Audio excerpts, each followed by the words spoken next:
Welcome to Your College Bound Kid, a podcast for parents, college counselors, students, and anyone who wants a weekly deep dive into the world of college admissions.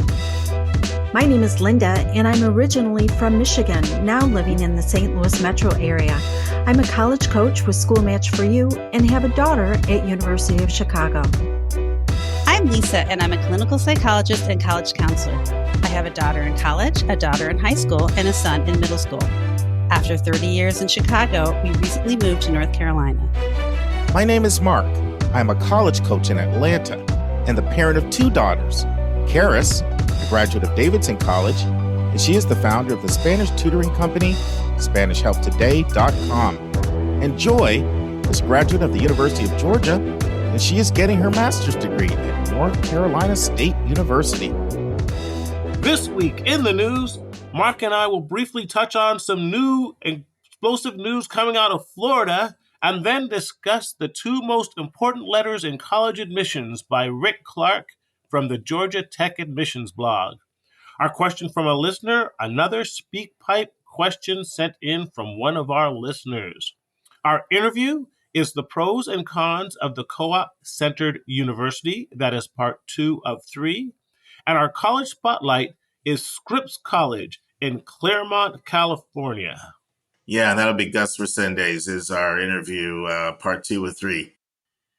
I'm happy because I'm with my brother from another mother. What's up, Dave? Oh, what's up, Mark? Yeah, and we are also on a great feedback with Norm. I don't know who to beat up on first, the Lakers or the Nuggets, but it's great. I just keep on switching sides in our little communication. Yeah, so those of you who are new, but my dad and Dave's dad grew up basically as best friends, and so we've known each other our whole lives. We grew up together and did things together, and my brother is in that mix at all. So we're on our own little text message group, which we mix. We go back and forth from politics to religion, and now it's a heavy dose of basketball. But my brother's insufferable because he's in Denver.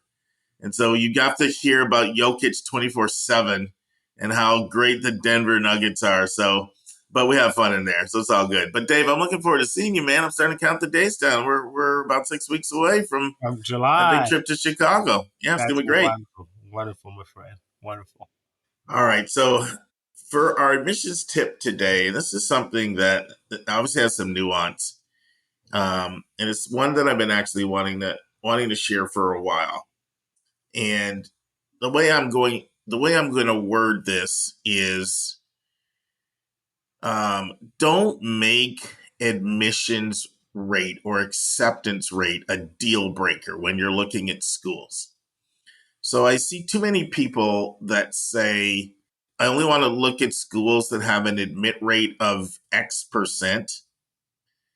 And I get what the thinking with that is. The thinking is, to explain what several students say to me from time to time. I don't want to go to that school. Everybody from our high school gets in there.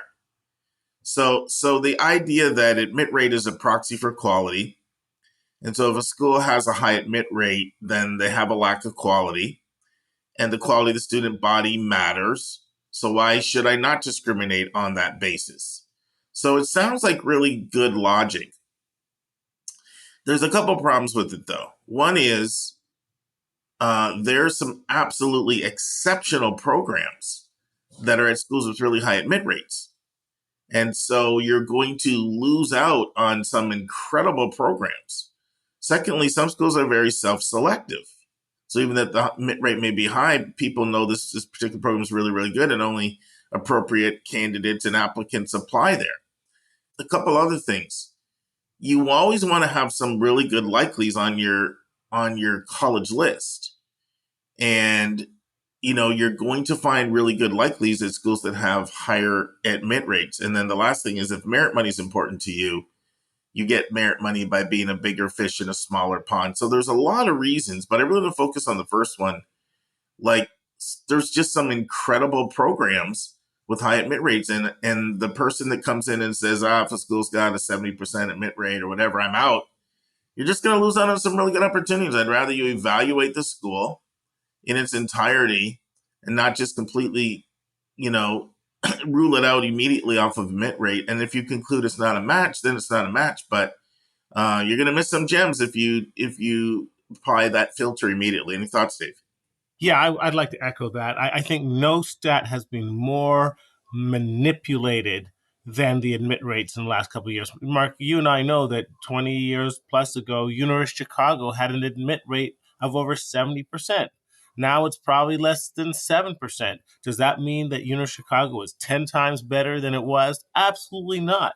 They completely manipulate that statistic by doing things by expanding their application pool and including advertising to applicants they had no intention of admitting, simply to bring down that admit rate for the purposes of increasing their rankings in things like the U.S. News and World Report.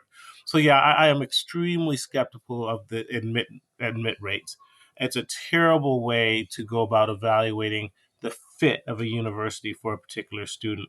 And you and I know places such as Arizona State or other state schools that have awesome programs and are great schools on the list that is clearly not reflected in their admit rates. So yeah, I would echo that.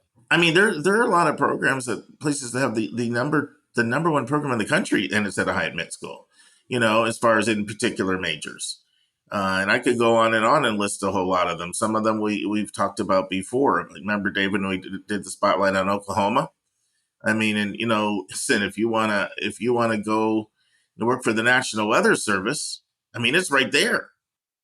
Also, petroleum engineering, I mean, extremely strong, and other things as well. So, but enough about that point. There's a couple other points. You talked about manipulation of admit rates. This is now official. The new data, the new IPEDS data, does not count applications unless they're actionable. So some schools are going to see their admit rates go a lot higher because they've been counting pre-apps as apps.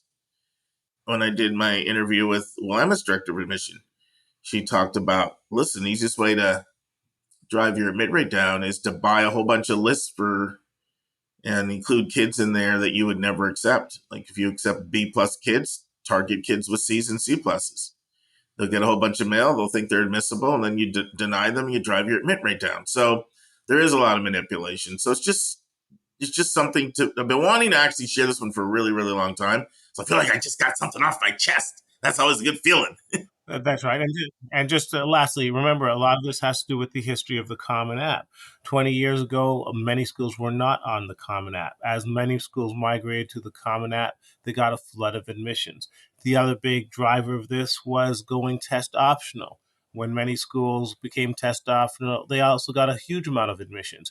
That doesn't mean that they opened up their spaces to accommodate and increase the spaces 50% because they got 50% more applications. No, it meant they turned down that many more applicants who were applying because their spaces did remain the same. Doesn't mean that the quality of the school all of a sudden shot up. It's purely just a matter of how many applications they're getting for the spots that they have available. And, I know, Dave, you and I are going to be talking about an article from Rick Clark's blog today. Rick's over the undergraduate admission office at Georgia Tech. He's most persuasive on this topic because this is, I believe, year 18 for him at Georgia Tech in the leadership role. And when he got to Tech, the admit rate was in the low 60s. It was in the low 60s, and it was still really, really hard academically, and it was still hard to get in. It wasn't like, it is now, but certain kinds of kids applied there and other ones didn't. Now the out-of-state admit rate is closer to 10 than 15.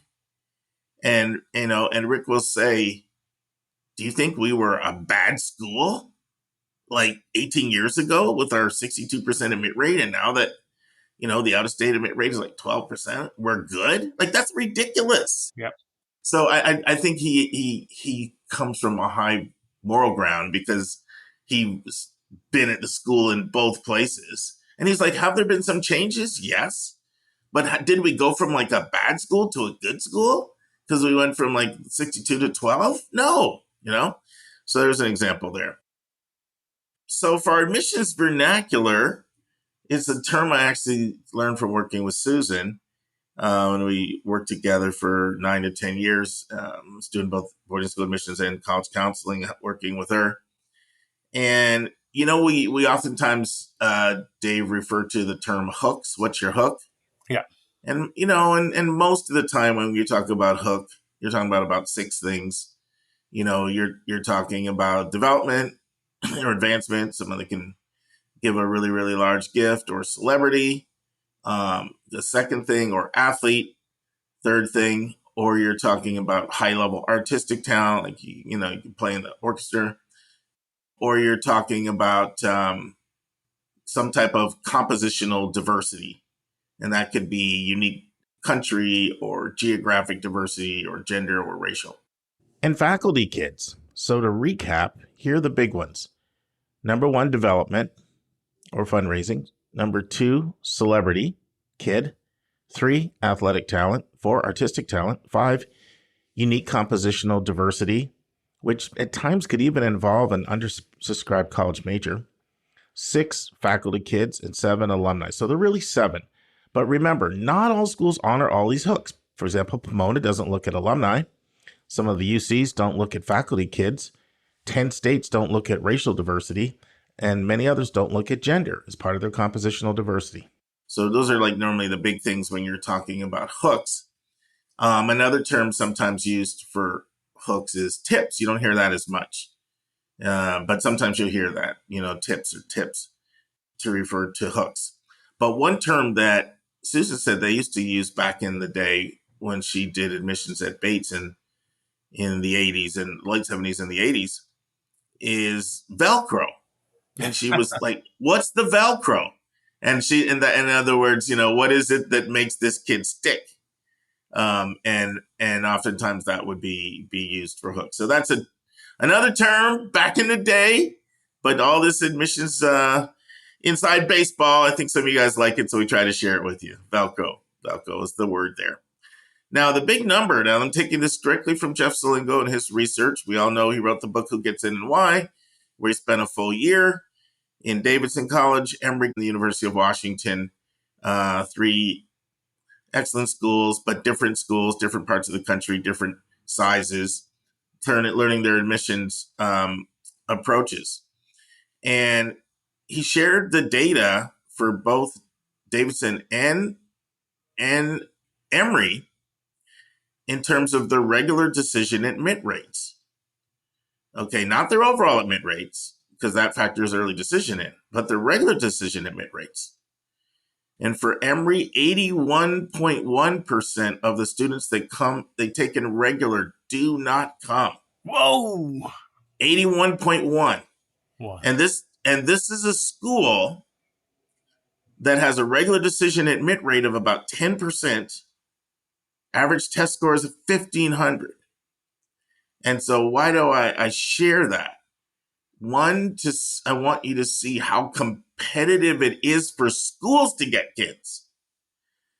You also see why schools like early decision. Both Davidson and Emory have 2 rounds of early decision, right? If we can lock people in, because we basically have to take 5 kids to get 1. And the other thing it shows is sometimes people think that only less selective schools are really, really conscious of yield. And yield is a term that refers to does somebody enroll? But very selective schools are very conscious of it too, because you know what? The person that gets in Davidson and regular is also getting in places like Amherst and Haverford and Duke and Wake Forest, UNC Chapel Hill, a lot of schools like that. Person that's getting in Emory oftentimes is, I just look at our own kids, the person that gets in Emory oftentimes is getting in Johns Hopkins, Vanderbilt, Wash U. And so these schools have competition, right? If you're getting in a highly selective, you're also getting in other places. So it's hard for a school to get these kids. So that's one of the reasons why, I always have people that tell me every year, Dave, boy, at that information session, they sure were talking about early decision a lot. They sure did make it sound like it was going to be in my best interest. So yeah, 81.1% is, now listen, part of this, and I want to give a shout out to Emory here. Emory is one of the few schools, there's not a lot, some of them on the very selective side would fit in this category, in the private schools that doesn't look at demonstrated interest other than early decision 1, early decision 2. And I've sat in their process. In fact, I remember sitting in their process and seeing a kid that was a double alum from an Emory overlap school that was very prestigious. And I was like, do you take into consideration this person's a double alum at another school and they're almost assuredly going to apply? And I'm like, nope, we don't look at that at all. So they really have the belief that it's not fair to the applicant for them to try to read minds and figure out whether they think they're coming or not. Other than early decision, if you're admissible, you're admissible. Most schools aren't doing that. But it does make their yield much lower. Yeah. The fact that they do that. So what do you think an applicant should take away, Dave, knowing that in regular decision at a place like Emory, they have to accept more than 5 kids to get one? I think the rules of the game have changed so radically that I think applicants have to adjust to how the rules change. I remember talking about Stephen A. Smith, and he was like, hey, you can't compare the NBA today from the NBA of the 60s and the 70s because there have been rule changes, and the great athletes always know how to adjust to the changes. And one of the changes is recognizing this dynamic of early decision and how the schools use it to not just increase their yield, but as you mentioned, to survive. Because if the schools didn't pay attention to yield, if you're talking about Emory and in regular decision, and 80% of our admits are going to go elsewhere, how can you really plan a class? You'll go out of business. And we've talked multiple times of how schools are trying to survive. If I can share something, that my daughter went to a school, the lab school, that had a very high percentage of kids going to selective schools. But they played the game. And one of the games they played is that the counselors were very, very directed to have the students choose an early admit school. And the counselors had a very good sense of which students could get into what schools. And they told the students, we would like you to apply early to this school. And then if you get into this school, it's a handshake agreement that you are going to not do any of your other applications and allow your other classmates the highest opportunities to get into their schools. And because the schools understood that this was a high school that they could rely on, that if this high school said, you admit this kid, he's coming, he's not going any other place, and this kid is going to apply early, there was a very high admission of those kids going into early decision. Very few of the kids waited until the regular rounds, and the schools knew that they would get the yield from this high school of the kids that they wanted. People will say, well, that's sort of not fair, but the reality is you have to play that game. That way the child has an idea where they're coming and the school has an idea of who they're getting. Does that make sense, Mark? It's controversial. So, every year we'll work with usually 1 or 2 kids from Georgetown Day School. The school's competitors, Sidwell Friends. And they have a policy that students can't apply to more than 10. We'll usually work with maybe 1 kid from Trinity. It's another school in New York. They have a policy, schools can't apply to more than 12. And I get what they're doing. They're saying, listen, it's going to be 1 kid that's going to apply to like all Ivies. And in effect, while you're not competing with each other in a sense you kind of are, because they want compositional diversity in terms of different high schools, and they're only going to take but so many kids from our schools. So if you've got somebody gobbling up all these spots, I'm not saying you're directly competing with them, but they are conscious of how many students they admit from each school. So that's how they sell that. Now, if I'm on the college side, I love that because I feel like I have a better shot at yielding if I know that this school is monitoring and keeping kids from applying to 20 plus schools. On the other hand, this is something Susan and I used to talk about a lot when I worked with her. She was like, I know I don't want to go to court because some parent sues us over restricting their rights to apply to a certain number of cases. Like, there's a good chance you're going to lose that case. So, I totally understand that side of it as well. And so it's kind of a, you know what I mean? You can see both sides, right? Yeah, and then from the kids' point of view, I mean, it really has become putting all your eggs in one basket because, Mark, you know that if for whatever reason that doesn't work out for you and you did not get into if you choose the wrong school for early admit and that doesn't work out and now you're relegated to the regular decision, your chances of admission into a certain class of school goes down dramatically. So it really is incumbent that you make that right early decision. Well, I'm going to push back a little bit on that. Here's where building a good list matters. If you really build a good list, then you should be able to identify schools in the regular round, 3 of them that you're likely to be admitted at that could give you a great education in the regular round. Right. But this is how kids can easily get shut out if they don't have that list. Correct. Yeah, correct. That's the danger. Yeah. Correct. Yeah. And the problem is there's a tendency, especially for some kids, I call them, sometimes I say this right to them, like, you're like the dog chasing your tail. And what I mean by that is there's a certain kid that as soon as they think they have a shot at getting in, they lose interest in a school. It's the most frustrating thing. Right. They only want the thing that's slightly out of their grasp. And when I'm working with those kids, it's challenging because they don't like their likelies. Yeah. Their likelies are like, oh, if I'm going to get in, then you know what I mean? And some of it, if you have real strong competitive instincts, you have to guard against that too. Because, you like the challenge of the hunt. Well, there's no hunt if I'm probably getting in. And this is why we're circling back to your original thing about don't disparage a school because it has Correct. a high admission rate. I mean, you need those schools on your list. Early decision is not for everybody, okay? Because it's also a financial decision. You're committing to something without comparing financial aid offers. So it really appeals to a certain slice of the American public. It's great for both ends of the financial spectrum.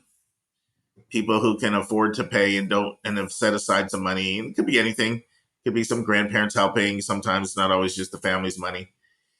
And then on the other side of the financial spectrum, some of the hardest schools to get into give the best aid awards. So, it's in your best interest. And it goes against psychology because sometimes people who are really cost conscious, they really can't get over the idea of committing to something without seeing the package. But I'm like, okay, have you seen what like a Princeton or a Harvard or a Stanford package looks like? Now, those are all schools that use single choice early action. So maybe those are not the best example, but single choice early action has a lot of similarities to early decision in terms of the commitment you're making to that school. Even if you're not completely locked in, you're giving up your other options. So there's a lot of similarities. So some of the schools with the absolute best packages, it can be in the best interest of really, really, really strong under-resourced students to apply to those schools. And so that tends to be best for people at both ends of the financial, spectrum.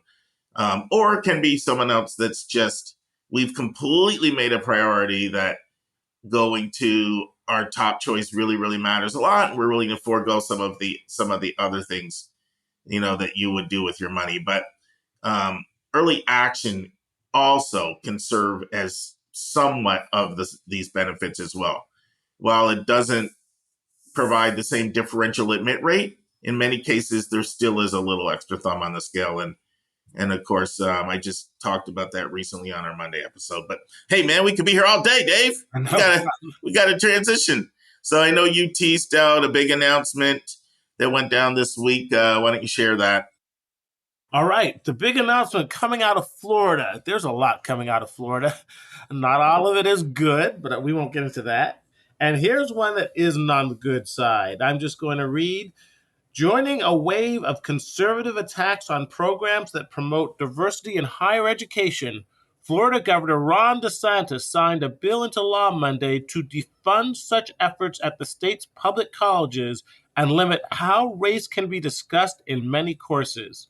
Critics of the new law worry it is trampling on academic freedom and could hurt efforts they say are critical to serving increasingly diverse student populations. But DeSantis and other opponents of diversity equity, and inclusion programs say they reinforce racial divisions and promote liberal orthodoxy. Quote, if you look at the way this has actually been implemented across the country, diversity, equity, and inclusion is better viewed as standing for discrimination, exclusion, and indoctrination, DeSantis said at a news conference at New College of Florida, and that has no place in our public institutions. The bill says the whole experiment with diversity, equity, and inclusion is coming to an end in the state of Florida. Mark, what say you? Well, it's sad. It's despicable. Yeah. And I realize there are some cases where diversity, equity, and inclusion programs have gone to an extreme. I'm not trying to say there's not any place to look at some of the programs with a critical eye. But in general, the whole concept of an education is bringing together people who are different to learn from each other and to try to have a more just society. And diversity, equity, and inclusion programs are designed to bring people together from different backgrounds, oftentimes under-resourced, underrepresented, allow them to feel comfortable in an environment that's very different from what they're used to from an ethnic, social class, racial standpoint, and allow them to have a great experience and to have people learn from each other so that college can be a learning laboratory. Those who ignore her history are bound to repeat it.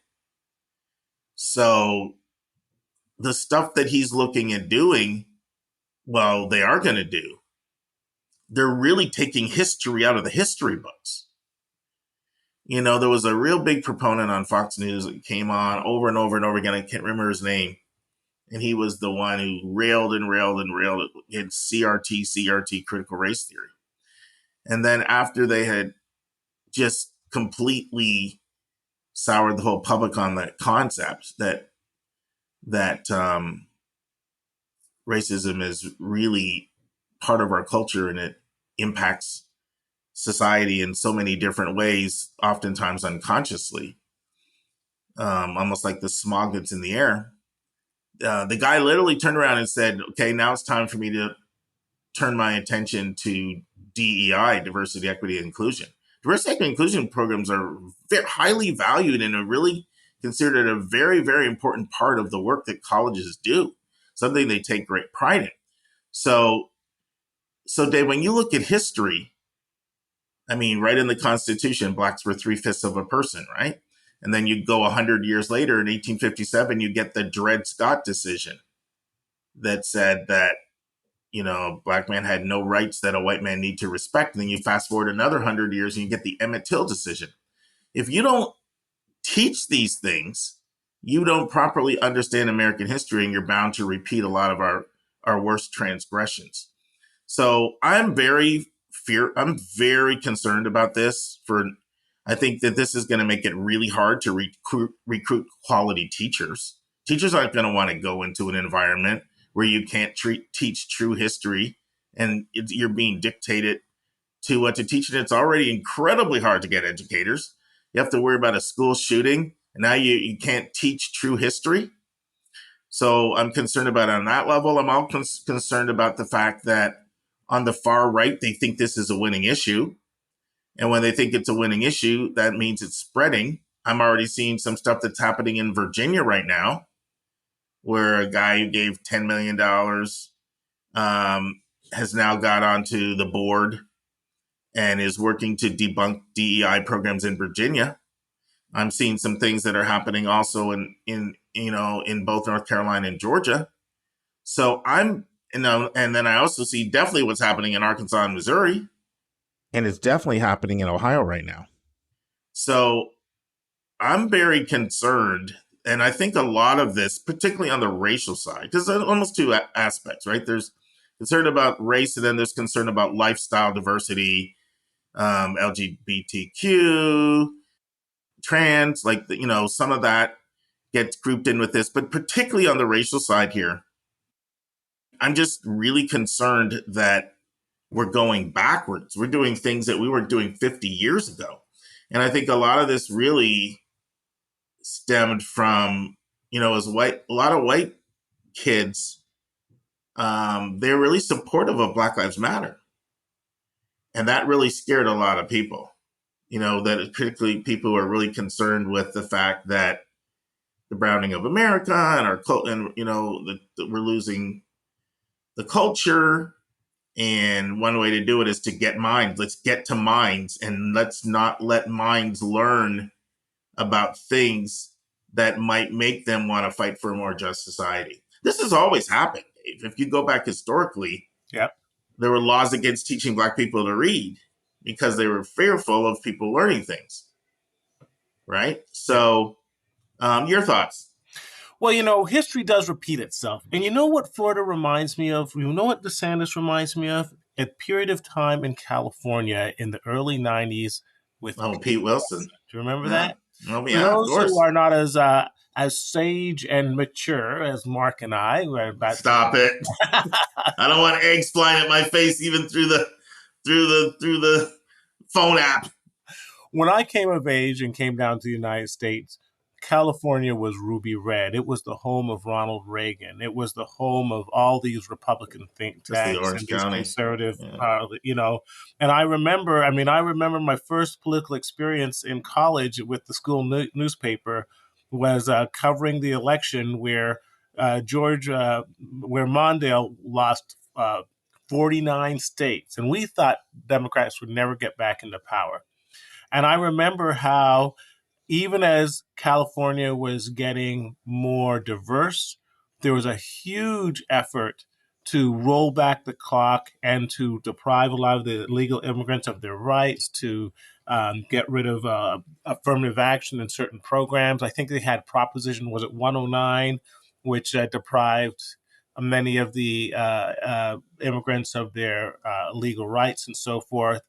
And an interesting thing happened. Just as people thought that California was going to be irrevocably red, it did a pivot and became deepest blue. And I look at Florida here, and regardless of what DeSantis tries to do, Florida is going to continue in itself becoming an incredibly diverse state, both racially and economically, the levels of immigration and migration, and the youth. And it's almost paradoxical that it's like they're trying to pull back the clock with this 6-week abortion ban, with denying any evidence of diversity in the state.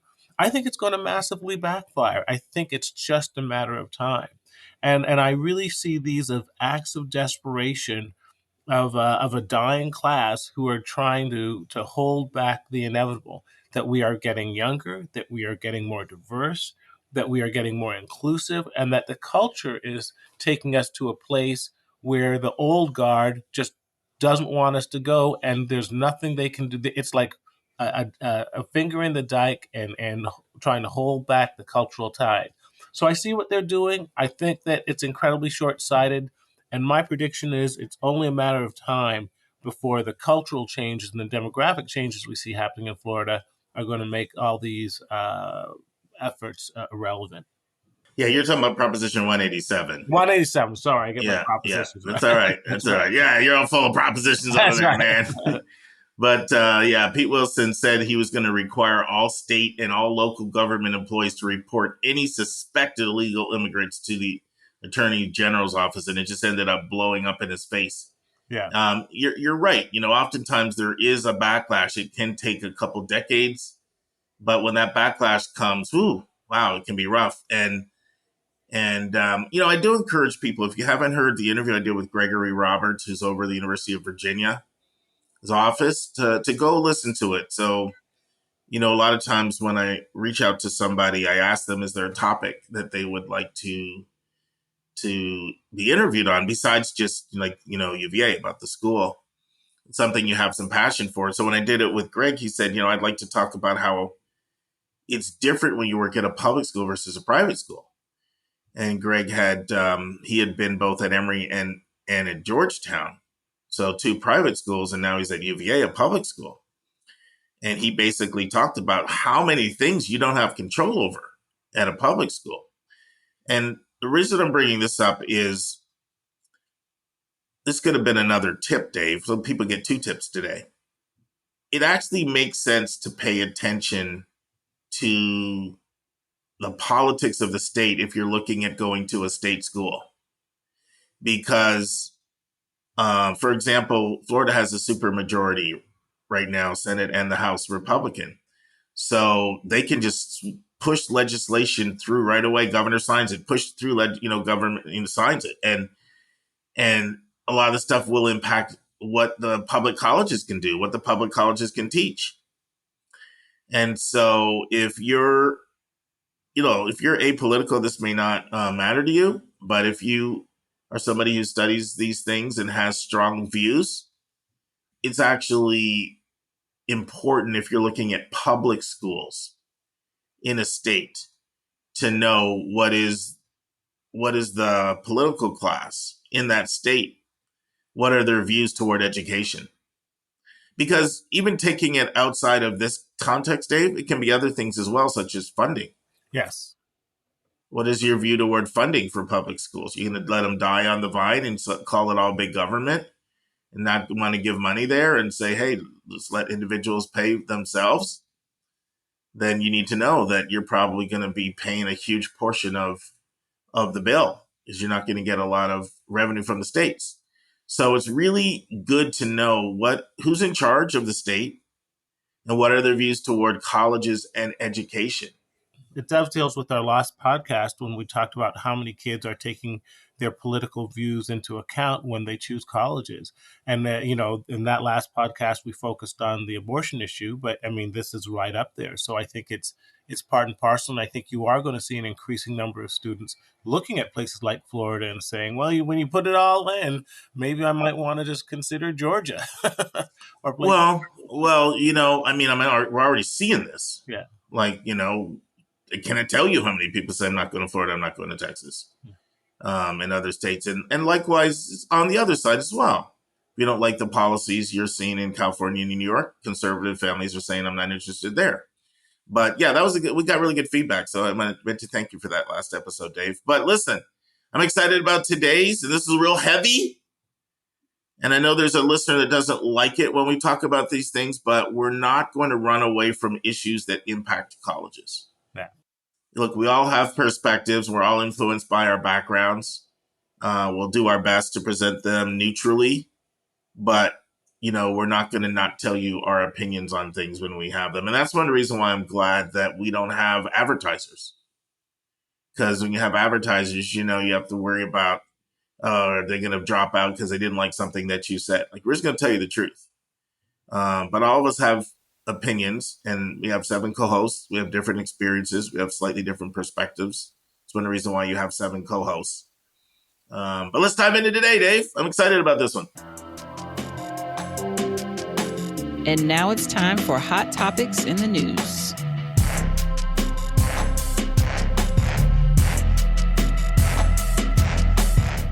Okay, it is Rick Clark from the Georgia Tech blog, and he's talking about the 2 most important letters in college admissions. And it's clear that Rick loves game shows because he starts off the whole page about Family Feud. And he said, if college was Family Feud and you were asked, we asked 100 admission officers what the most important letters in college admissions are, Rick said the answer would be IP. And IP stands for institutional priorities. And what's an institutional priority? Well, Rick goes on to talk about it. He says, as an admission dean and director, institutional priorities influence the entire funnel from prospects to enrolling students. And it's the priorities that the institution places on what type of students they want to come to that institution. And they could be on several categories. He first talked about the fact that many institutions might have geographic priorities. He said, quote, in recent years, many states and regions of the country have been losing population. They know that to achieve the most basic of all institutional priorities, a certain class size, they need to grow their college brand beyond their geographic area and create new markets.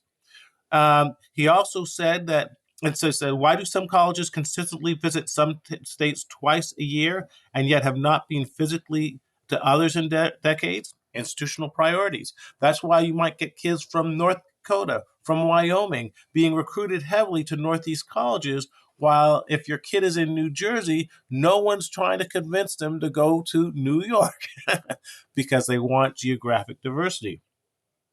He also talked about an institutional priority may be the gender skew. In recent years, the population is becoming increasingly female. 10 years ago, a school might have been 55% women.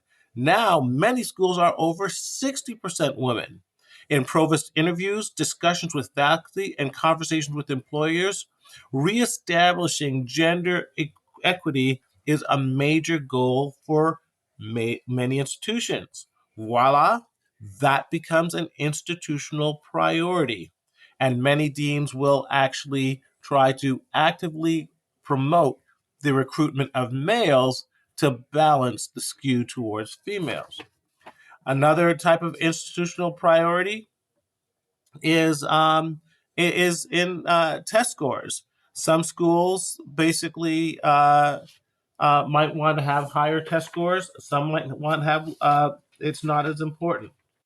Another type of institutional priority is the state versus non-state population. In places like University of North Carolina, they are told that they must enroll 82% of the students from that state. So even though you might be just a strong student from Georgia, if you're not within that state, it could be much harder to get in. And so then it talks about how do you know what a particular school's institutional priorities are? Well, there's several things you can do. Sometimes a school will tell you directly in their webinars or their presentations which students they tend to give preference to. Sometimes you might see institutional priorities reflected on a school's websites. Sometimes you can just ask, and sometimes you really just don't know, and you're left with trying to guess or divine what they might be. So he wraps up in saying, so how important should institutional priorities be to students when they actually try and apply to schools? What he actually says is, quote, don't go chasing rabbit holes. That the student's best option is to try and find a school that understands your goals, your interests, and your priorities, and to apply to colleges where you're excited to attend. And everything else will tend to work out in the mix. But he says the most important thing to remember about institutional priorities is that if you don't get into a particular school, it does not mean that you aren't smart, talented, or impressive. It could simply mean that for whatever reason, you did not match up with the institutional priorities of that particular institution. So let me stop there, Mark, and hand it back to you and see what you want to add to the mix. Yeah, so this is an important article for a lot of reasons. One of the things he does at the start of the article is he said, if it was a game show and I had 100 just average civilians, and I said, what initials are the most important ones when it comes to admissions? From my experience, I think most people would say GPA. And if they didn't say GPA, they would probably say ACT or SAT. So he contrasts the public perception with what the admission office answers would be. And I think he's right. I think you would hear things like GPA and ACT and SAT. When I think about IPs, I believe they're the single biggest reason that explain why decisions sometimes are confusing to people. Like, I'm surprised that student got in, but that one didn't. And there's lots of others, these are short articles, lots of things he didn't cover. I'll tell you another major institutional priority. And this is one that you won't hear from schools. Go get us more full pay families or high pay families. Yes. So we need to pay our bills. So it's very simple, right? When you're doing your admissions planning, you target wealthy neighborhoods. You target private schools, independent schools, and you target affluent suburban public schools. Because you can find a lot of people there that are full pay and high pay. Because most schools are tuition driven. Even Princeton, where you went, Dave, Yeah. that has the most money of any school in the country, because we look at money by endowment per student. I mean, Davidson's probably in the top 30 to 40 schools for endowment per student. And I remember talking with David Jelanis, who I interviewed on the podcast, 43 years financial aid. And he said, Princeton's got more money than God. But even Princeton, their endowment covers 40% of their operating budget, which is an outrageous number. Like there's schools where your endowment doesn't cover 1%. Still tuition bringing in more than half. So that's a huge institutional priority that determines where schools travel, for need-aware schools, who gets admitted. Another really, really, really big institutional priority is, and you'll really see this a lot with universities. I'm going to use your own state as an example of this, Dave. Yeah. UIUC. University of Illinois, Urbana-Champaign. You may remember, friends, we interviewed Brian Hodges on the podcast, Senior Associate Director, about six months ago. So it's a very interesting school for a lot of reasons. But one of the things that makes UIUC unique is that they admit by major. So they have 137 majors there. So they literally have 137 different admit rates. If you're a computer science major applying to UIUC, you have about a 1 in 20 chance, statistically. The admit rate is close to 5%. They have a lot of other majors where your admit rate is over 50%. Some cases over 70%. But there's an institutional priority to have a certain number of people in different majors, because you have a certain number of faculty and you want your class sizes to be at certain numbers. And so they control that whole process. So this is important because it's always perplexing to people why certain kids get in certain schools. And I think the single biggest reason is not understanding IPs. Now, it's not the only reason. As much as admission officers get a rubric when they're, especially even in holistic admissions, they get a rubric and they're trained how to read a file and rate a file. Individual people's opinions and personalities and experiences, and this tendency for us to be drawn to people like ourselves, that can also be a reason. Two different people in the same admission office can read a file for schools that do holistic admissions and come to different conclusions. So it's not the only reason, but it's the biggest reason. It's the biggest reason. Why did that athlete get in and somebody else whose academic credentials might appear to be more stellar didn't? And I don't like to use that example sometimes because it implies that athletes are less than. A lot of athletes have really high GPAs. They're sometimes some of the most disciplined people. And that same discipline they use to hone their craft in sports also applies to them being really, really good at school. And a lot of times athletes, especially for sports that are not money makers at highly selective schools, they have incredibly stellar credentials. Athletes are also very ambitious, highly motivated, which may be the single biggest factor that separates poor students from the great students. Athletes have motivation in discipline in droves. So it shouldn't be surprising when a school tells you that their graduation rate for athletes is higher than non-athletes. But certainly for revenue producing sports like basketball and football that bring a lot of money into the school, hey, they're willing to go way outside of their academic profile, just like they would for development admit that's bringing in a lot of money into the school. So having an understanding of IPs really is the single biggest reason that determines who's admitted. Remember, most kids that apply to most schools are admissible. Yeah. Even at your highly selectives, they'll tell you that. Yep. 75 to 90% of kids are admissible. So what determines who gets picked and who doesn't? IPs. The part that's tricky is the part, that Rick Clark grappled with at the end, which is how can you know them? Well, sometimes you can know them. Like he said, if it's a policy of their in-state versus out-of-state, that tends to be published. Texas only takes 8% of kids from the 49 states. Really tough getting into business when you only have an 8% shot, right? A lot of people this year were alarmed at the University of Georgia, which for the first year imposed a state restriction, 80 in-state, 20 out-of-state. And it really drove that out-of-state admit rate down. I've talked to multiple people, especially in the Raleigh-Durham area, that were just shocked at nobody from our high school seemed to get in this year.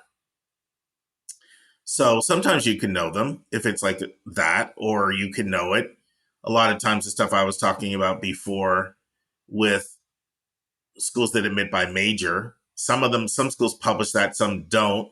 But it's even a lot of times when they don't publish it, there's sources that at least can let you know which ones are more competitive than other majors.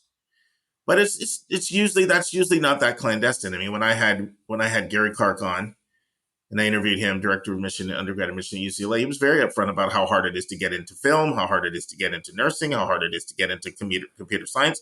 These are the most competitive majors. Yeah. So usually things like that, schools will disclose. Sometimes schools launch a brand new program and you need heads and beds, butts and seats. We branched a whole new dance program, a whole new data science program. So sometimes you can intuit it when you see a new program. It helps to know how they do admissions. I don't want people to think, like the way UIUC does admissions, a lot of schools, like you can't compare that to Augustana or to, other liberal arts schools that aren't admitting by major at all. So understanding how admissions is done plays a role in this process, in terms of understanding. But there are things that are not known. And there are institutional priorities that a school holds really close to the vest. And especially now with the Supreme Court cases, yes, schools are guarding their data, not sharing as much. Maybe in the past, a school might have said something like, I was actually a little surprised when I interviewed the VP of enrollment at University of Rochester on the podcast, when I said, who you're not having your student body that you're looking for more. It was like black males. He was very upfront about that. I respected his transparency. But as we move closer to, these court cases, I think, you're seeing more people be more guarded about things like that, especially when it comes to race and ethnicity. And obviously, an admission officer is not going to stand up in front of a group of people and say, let me tell you one of the major reasons why I'm here today. Right. You're the second wealthiest zip code in the state. We need your money. So I'm here and I'm coming back again. So, you're not going to say that, So there's some things that you keep close to the vest.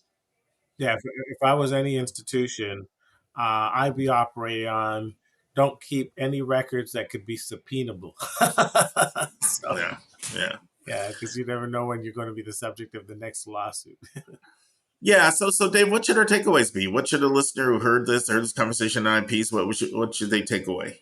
Well, I think the takeaway really is summed up in the last sentence that he says.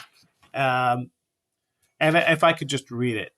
He said, quote, if you are a senior, many colleges will release decisions in March. If you are denied from a selective college, my hope is you won't question your academic ability or lose sleep trying to figure out what was wrong with you or what you could or should have done differently. IPs mean admission decisions do not translate to we don't want you, we don't think you are smart, or you could not be successful here. I didn't ask 100 admission deans what words they would use to describe students they were forced to deny based on supply and demand and institutional priorities. But here are my top 3 answers: smart, talented, and impressive. You won't see all of that in denial letters. You won't really hear the voice of the dean director whose signature is in your portal. But even in disappointment, my hope is that you will know all of this is true. Instead of second-guessing or dwelling on things outside of your control, focus on the places where you are admitted. They clearly saw the same match and fit you did when you applied. They probably did not use the words institutional priority in their letter, but you are one.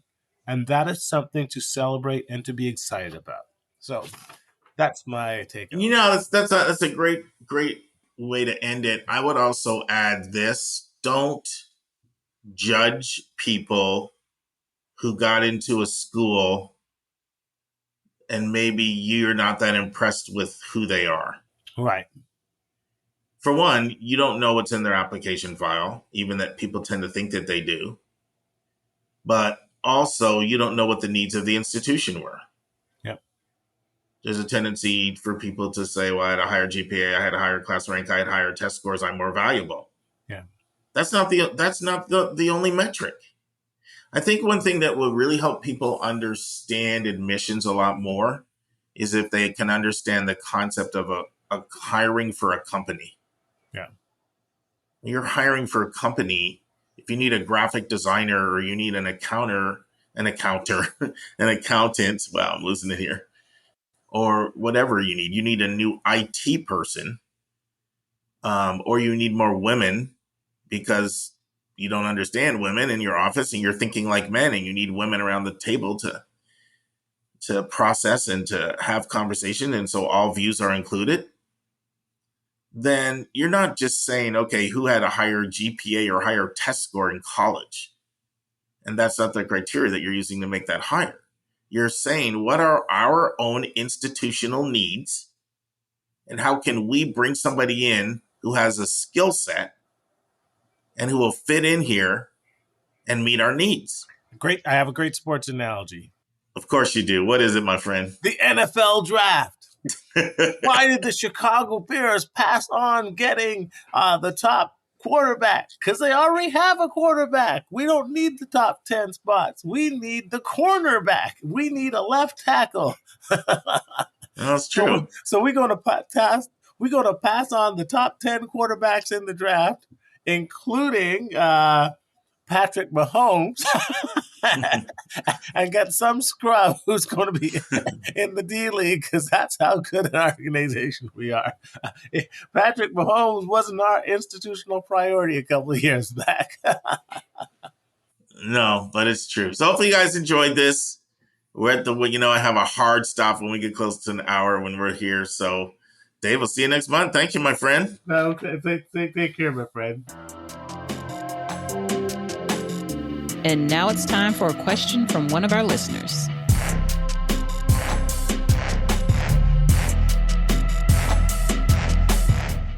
So Lisa sent in some questions about learning differences that I think a lot of our parents and listeners probably have. So we'll play the question and your thoughts. Hi, Mark. I'm a parent from California. Thank you for the great insight that you've shared over the years in your show. I have a request. Can you discuss the role of parents of students with learning disabilities during the college application process? It may depend on the type and severity of the disability, and what is right for one family may not be the same for another. For parents of differently talented kids, it's challenging to know the appropriate levels of support to provide. We'd love to learn different approaches, perspectives, and recommendations. Thanks for your consideration and keep up the great podcast. Well, Lee, this is a great question. It's one that I personally and professionally struggle with all the time. Because I think that every kid is different and their ability to participate in the college application process is different. And I know that everyone says, well, this should be completely the kid's process and they should handle everything. And if they can't handle the application process, then they won't be able to handle college. And that's one perspective. But then when you have a kid who has some learning differences, I think that's a little cruel. I think they will fail at applying to college because it's like the task is so complicated and difficult, and it might be hitting on things that are really hard for them. So I feel that as a parent or certainly myself as a college counselor, that we have to kind of try to scaffold kids where they need it. So this is just one example, but if I have a student who has like a language production disorder and typing and writing is really hard for them, I might let them dictate to me their essay, and I will like type up the draft while they're talking, because that might help them get over it. Otherwise, it would be an insurmountable hurdle for that student. Executive functioning is another huge one. I mean, lots of kids have executive functioning problems, and the college application process has so many moving pieces and so many deadlines and so many boxes that you have to check, literally and figuratively. Like, these kids will not make it. So I think like parents acting sort of as like the administrative assistant, or, you're trying to like help the student structure how they're going to schedule their application process is key. And I know I wrote a blog post about this on your College Bound Kid blog, but I think that a lot of students who have ADHD and executive functioning actually need company. It's called body mirroring. They do their best work, or they do work if somebody else is present, just sitting there or watching them do work, or, having them do work while they're, doing the dishes or whatever it is. And so, I mean, I kind of came across that with my own daughter with ADHD, that she would do much better if I was just in the room with her doing my work, doing my paperwork, doing my own thing. Or even, last night she had to work on a presentation, and she just called me on FaceTime and said, "Can you stay on the line while I do this?" And, I didn't really say much. I was like, getting ready for bed, feeding the cat. And, we were just sort of chatting randomly. She got it all done. It looked beautiful. So that's something that a parent might need to do for a kid who has some of those difficulties, just to help them get through it. Now, of course, I do think it's valid that if you can't make it through the college admissions process, then you have to look at what kind of supports you're going to make sure you have in college to help you succeed. And a lot of schools do have executive functioning coaches. They have tutors. They have accommodations that can help kids succeed. So I think it's really important to look at that in the list of schools that you're applying for if you do have a student with a learning difference. But I don't personally think there's anything wrong with providing support in their area of weakness and helping them get through the application process, because I think otherwise there are just too many barriers, and it's not fair. What are your thoughts on, apps like Todoist and things like that? Like, do you feel they're helpful, not helpful, just sort of organizational planning, things like that? What are your thoughts? Or are they inadequate, insufficient, or what are your thoughts? Yeah, I mean, everything is helpful if you use it. Yeah, The problem true. is That's true. it's like that a lot of times kids, or even me, like I think generally, maybe I'm getting kind of old now, so I'm getting forgetful, but my executive functioning has always been pretty good, and I don't even can't remember to check those things or use those things. So it's all great if you can be invested in using it. I think a lot of times people with executive functioning forget to check it.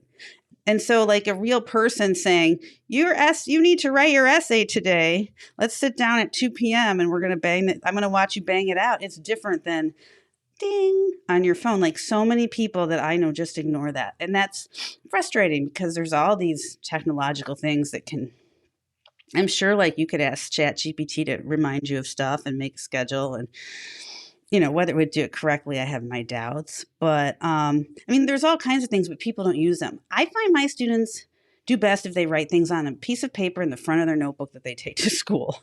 It's very low tech, but they always look at it because they have to look at it when they open their notebook.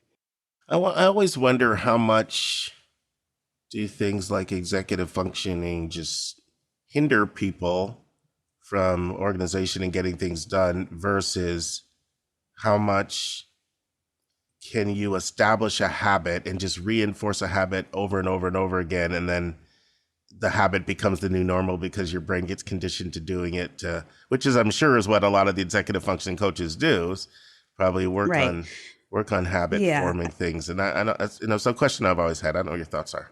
Some of the problem is with kids, it's neuro developmental. So their brains might not be able to form that habit because of, it has a different pattern of connecting neurons, or there's, a lot of cases, there's a developmental delay with ADHD of 3 to 5 years. So, we wouldn't expect a 4-year-old to get up and get himself breakfast and get himself ready for school and make sure his bag is packed and Sure. we would, and I'm not saying that these kids are 4-year-olds. I'm just saying you have to subtract 3 to 5 years from their chronological age. No, but it's a good point. Think, is it appropriate? Now, I work with a lot of adults who I swear have had undiagnosed attention deficit disorder their whole lives. And if they do finally get diagnosed and they get on medication, like it's life-changing for them. Then they're able to have habits and they're able to do all the things that they struggled and felt honestly really pretty bad about themselves that they couldn't do their whole lives. So I think there's that neurological piece you can't ignore on all of this. You can't just practice your way out of it, unfortunately. Yeah, and I mentioned this to you before. I think the thing that's helped me, and you're the psychologist who deals with this every day and works with students who have these challenges, and you've had experience with your own oldest daughter as well. I think the thing that's really helped me is just how many people have told me medication was a game changer, which to me, I don't want to make some things just a panacea and not work on habits and things and accountability and other forms, but it just sort of proves to me the neurological part of it for it to have that type of effect. Yeah. And I do think that there's a lot of stigma, especially for ADD meds. But the fact is, I think that they can be so helpful for kids because it's not just that they're remembering to do their homework now. It's that they don't feel bad about themselves because they can't remember to do their homework. I mean, it's like a multi-layered problem. And what happens is a kid starts to feel bad about themselves. They start to feel like they can't do things. They start to give up. And that's a whole different issue. And then you have someone who's not engaging in life in their fullest capacity and feels bad about it. And, I think as a society, we can't have that. We need all talented hands on deck. And so I do think, and I would say that's the same for anxiety and depression and some other issues. Like if your brain chemistry or the way your brain is functioning is not allowing you, let's say you're really super anxious about taking tests. And if without maybe taking a medication like Zoloft or Lexapro, an antidepressant that treats anxiety, you might not have the physiological capacity to calm down. And I've seen people once they get these medications and they get them, right for their own system, like maybe, it doesn't solve the problems. It gives them the ability to solve the problem, and I think that's what people don't always get. It helps people, it levels the playing field up so that they can solve the problem. We should talk about the resistance to medication because I have experienced that firsthand. I know it can be intense, potent, massive.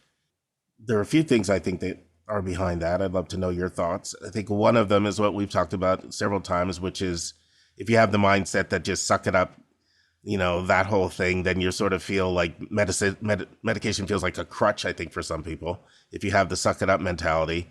And I think for others, there's just this, like, what are these chemicals going to my body? What are they going to do? How are they going to damage me long term? Those are the two biggest resistances I hear. Right.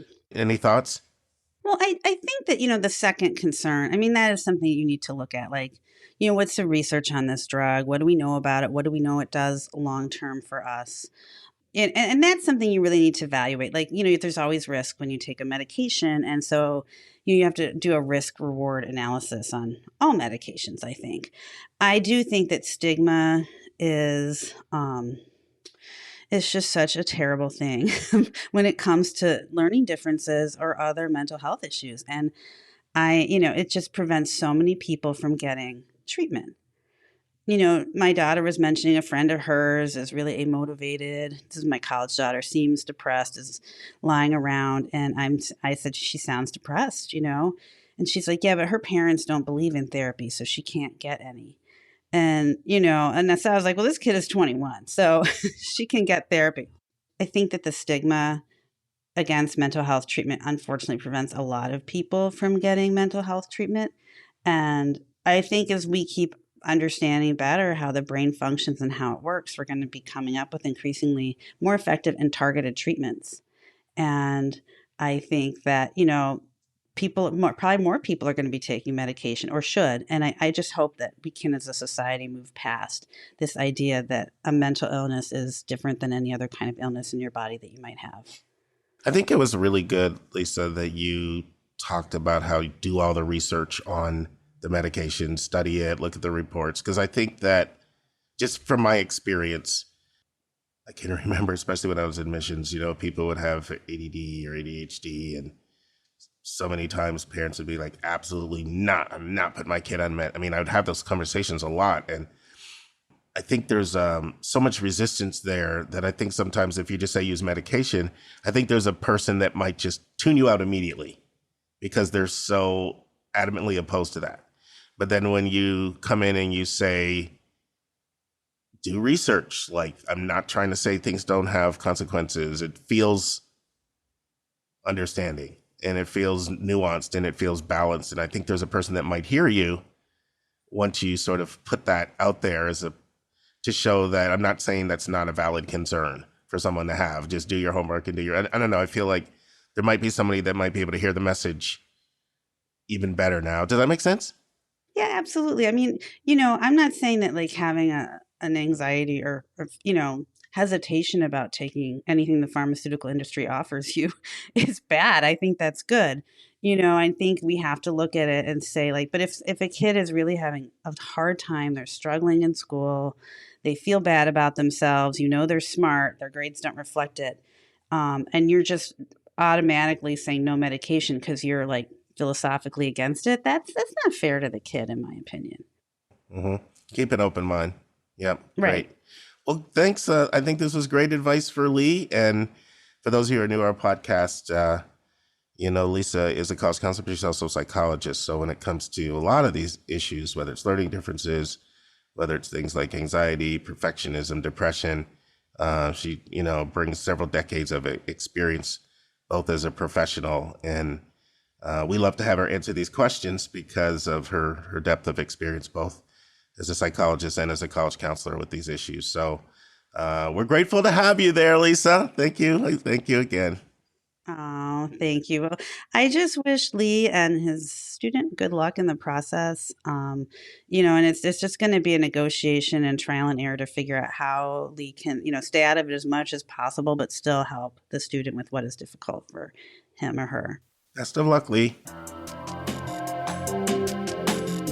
And now this week's interview with a special guest.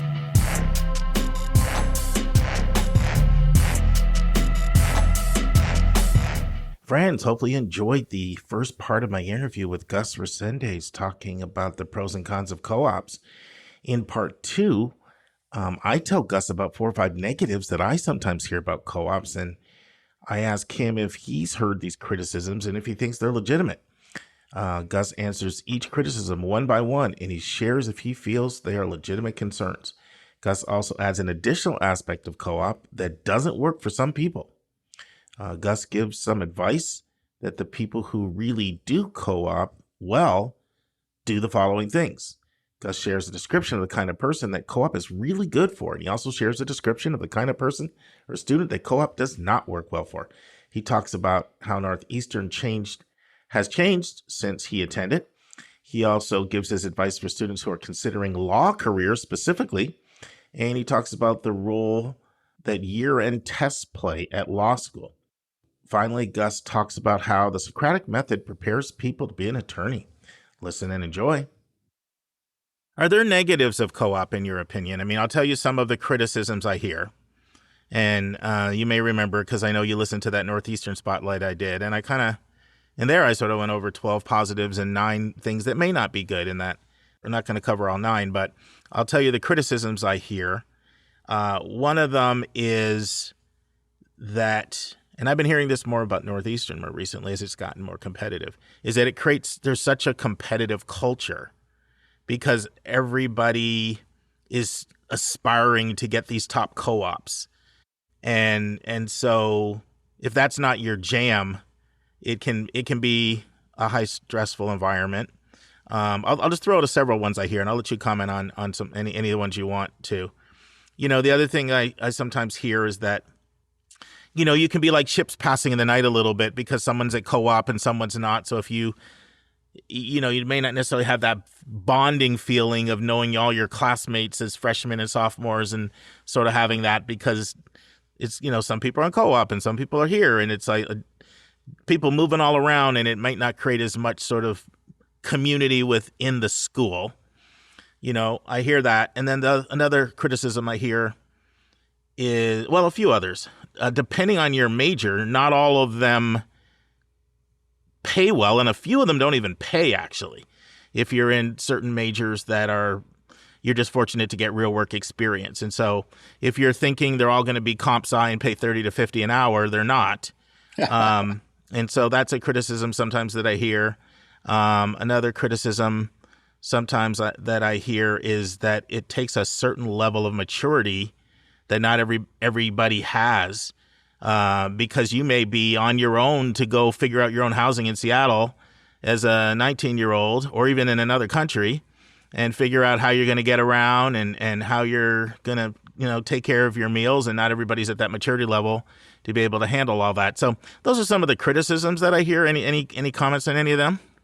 I agree with all of them. I do, and I'll take them one by one here, right? So co-op competition, sure, absolutely. I mean, there's competition for the best opportunities, no matter what you're doing, whether it's nonprofit, whether you want the job at Goldman Sachs, yeah, or however it goes. My nephew is at Harvard. He's doing great. He's also he was a cross country guy. And the job opportunity competition for the high end stuff is significant, right? Even at Harvard, right? So those competitions are going to be true for everything that's worth getting. A lot of people are going to want it. So is your feeling on that more that's kind of, hey, that's life, so you may as well learn life now because that's the real world, and you just got introduced to the real world and it grew you up a little bit. Is that kind of your thing on that? 100%. If my kids were here, they'd be rolling their eyes going, oh boy, here we go. Another speech that speech again. How the world, right? But yeah, absolutely. I mean, look, it's competitive out there. It's competitive for all this. Grad school is going to be, admissions is going to be competitive. You want to talk about competition, wait till you're trying to get the good law firm jobs or the good clerkships or the good stuff in law school. Like, yeah, going through this will benefit you. And at least when I was at Northeastern, and I'm guessing for all the schools that have a big focus on co-op, they probably do a very good job of making sure that there's an opportunity for everybody. And not everybody's going to have the best one, but hey, like my first year of college, I could have done better. And when I realized what the opportunity set that I was diminishing by not being my best was, that was a kick in the pants that really got me moving, right? I have a student now at nursing major at Northeastern, about to graduate in a couple months. And she's been working at Boston Memorial Hospital. And I was talking to her and I said, what are your plans? She said, Boston Memorial Hospital pretty much offers 100% of us a full-time job when we graduate. Coming out, making in the mid-90s as a 22-year-old sounds pretty good to me, you know? Right. But the co-op set her up for that. Yeah. I mean, look, if you're a nursing major at Northeastern and you've got Beth Israel and, all of these children's hospital, I mean, it's a mecca of the medical world up here. And like, what a great opportunity for those kids. Wow. That's special, right? That's special. I would definitely take the 5 years. And I don't know. I mean, with those salaries, maybe you do the 4 years and get out and start really making the money. Ships passing in the night, though, to keep us moving here. Yeah, 100% an issue. 100, even when I was there. And so I happened to be in a fraternity, and looking back on it, and I thought about this when I listened to the Northeastern one in particular, Mark.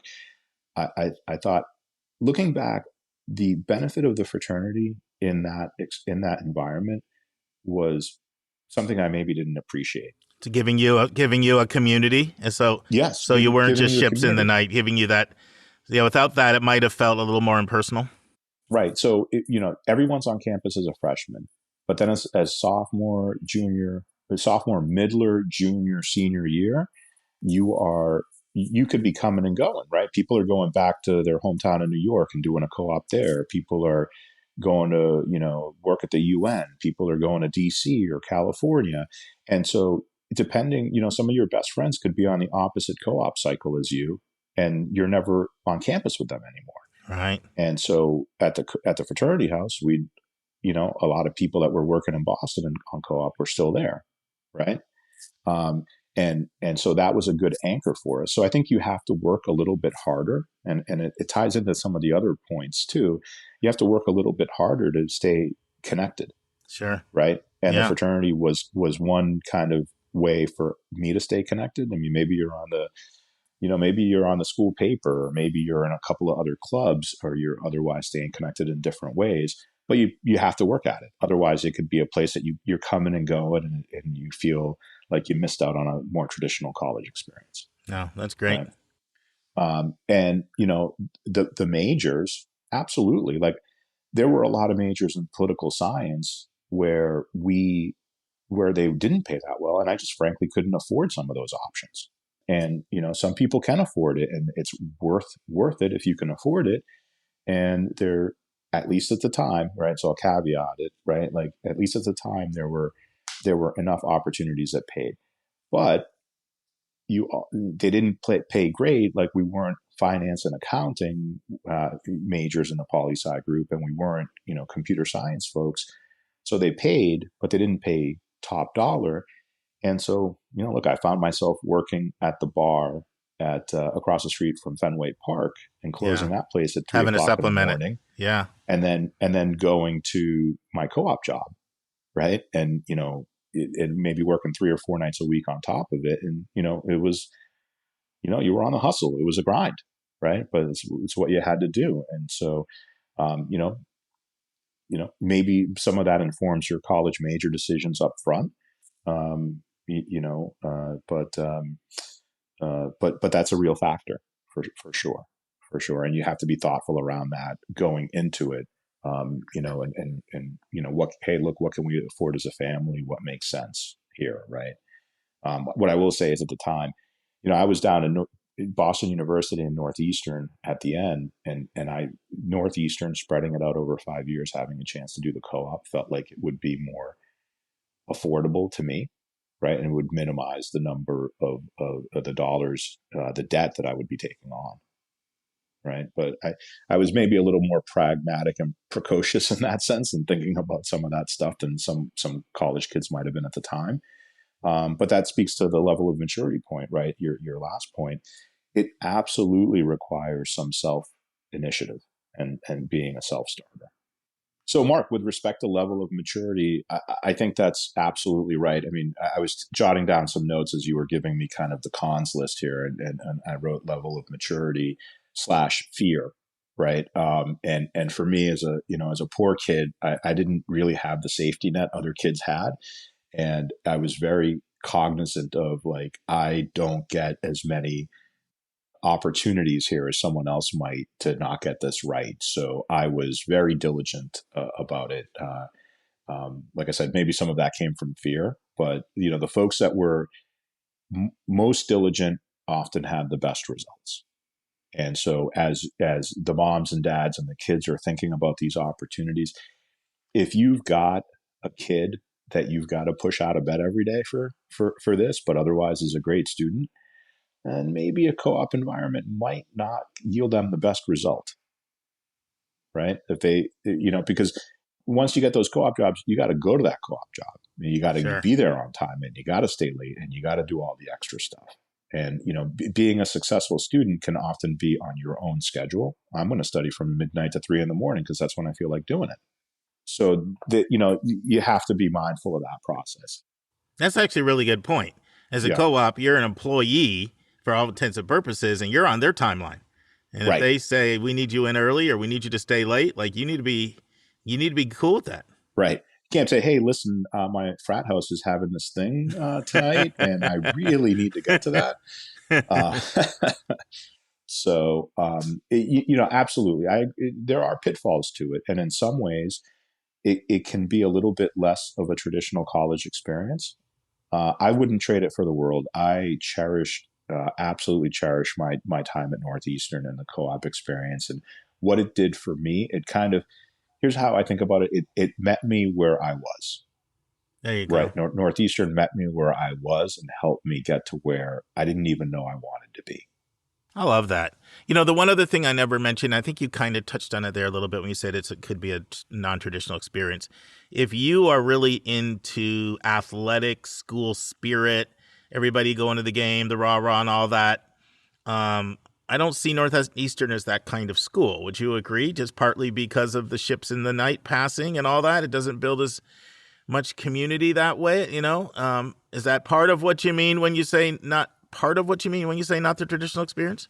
Well, not everybody's on campus at the same time together.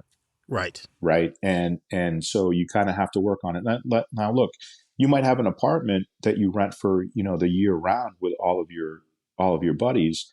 And that's a great experience. But some of you are going to work 9 to 5 downtown. Some of you are going to class. And where that friction might be most apparent is on a Thursday night when some people need to sleep and some people are gearing up for their long weekends, right? Did you see any of your friends that didn't handle the maturity part well? Like Sure. either they didn't do well in their co-ops, or they didn't get them, or they didn't like it, or what did that picture look like? The person that didn't have the maturity to be ready for it. They blew off the meetings with the co-op advisors because you had a separate co-op advisor, right? They didn't work on their resume. They didn't take the appearance part of it, the attendance part of it, as seriously as they should have. And they just weren't ready for it. In a lot of ways, it's like your first job. Yeah. Right. And I mean, I tell my kids, the older two, especially, that you guys may recall, went to prep school, said, your life reputation, your professional reputation is already being formed here at your prep schools, where a lot of these kids are going to be really successful, and you may be calling on one another in the future. Right. And so I think, co-op at Northeastern is, or any one of these schools that focuses on it, you're starting your professional life a little bit earlier. And if you really do it well, and I didn't do this as well as I could have looking back, if you really do it well, you find some mentors at these jobs, and you find some relationships that you can really, nurture into your professional life. No, that's great. And they become part of your professional network. Right. Absolutely. So I think on whole, it's a great experience. I would recommend it to anyone that had the maturity to handle it. No, that's awesome. So, and I think we're doing here what we did with athletics, which is we're trying to present both sides. Yep. We're trying to present the full picture, and I think that we owe that to our listeners. Let's take a break to learn about Mark's recommended resource for the week.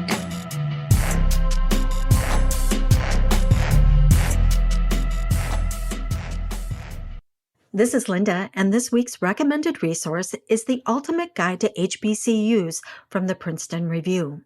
This is an in-depth guide to the profiles, stats, and insights on historically Black colleges and universities, including 96 undergraduate and 6 graduate schools. The author is Dr. Brock Talley, and he's the Vice President for Student Affairs at Alabama Agricultural and Mechanical University. He's also a 3-time HBCU graduate himself.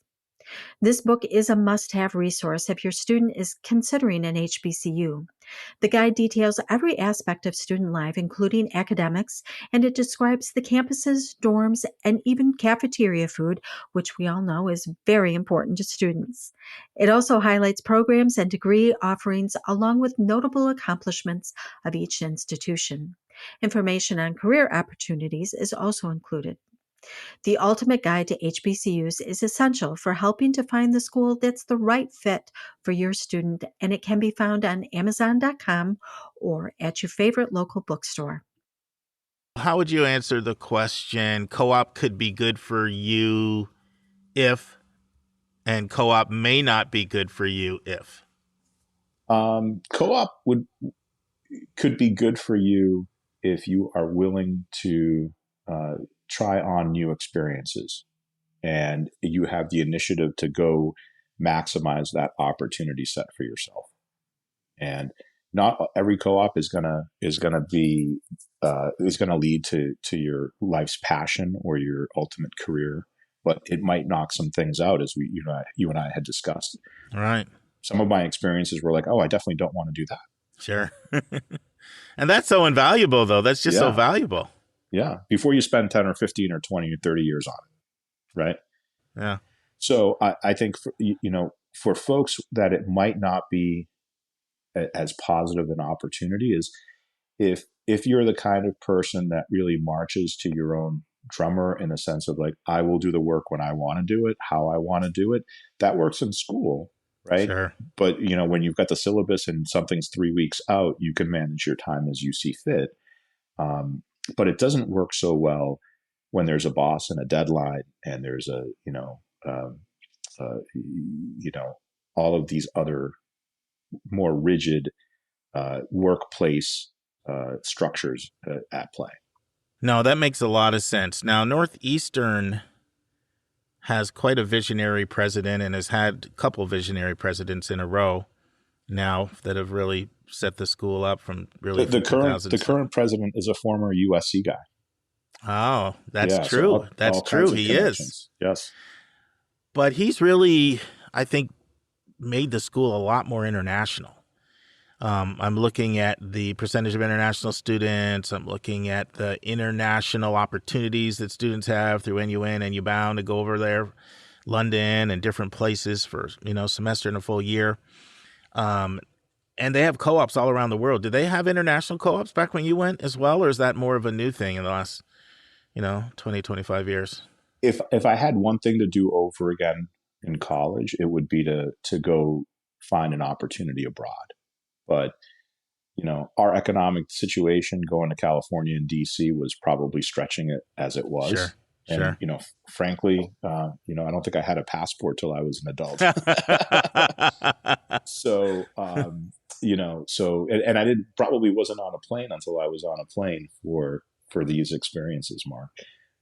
And so I think, I can't speak to that one. I vaguely recall some folks maybe doing something international, but I wouldn't be surprised if it's much more developed opportunities now. It's pretty robust internationally. It really is, Yeah. This has been great. I have a couple other questions that I think you could shed light on. One is you've referred a couple times to Northeastern is not the same school it was when you attended. I'd love you to comment on that. And then in a completely different direction, I was thinking about this. I think it's been literally back since episodes like 55, 6, 7, when we had Dave on talking about, so you want to be a doctor, so you want to be a nurse, so you want to be a physician's assistant. Uh-huh. At that time I kind of envisioned, well, why don't we do a whole series of things? So you want to be a computer scientist, so you want to be an educator, so you want to be a nurse. We've never really done that. But I'd like to do a mini one here with you and sort of, so you want to be a lawyer. I'd love for you to give advice because that's a popular profession a lot of people think of growing up. So I know those are two completely different questions, but I'd love for you to comment on how Northeastern has changed since you went and advice for anyone that wants to be an attorney.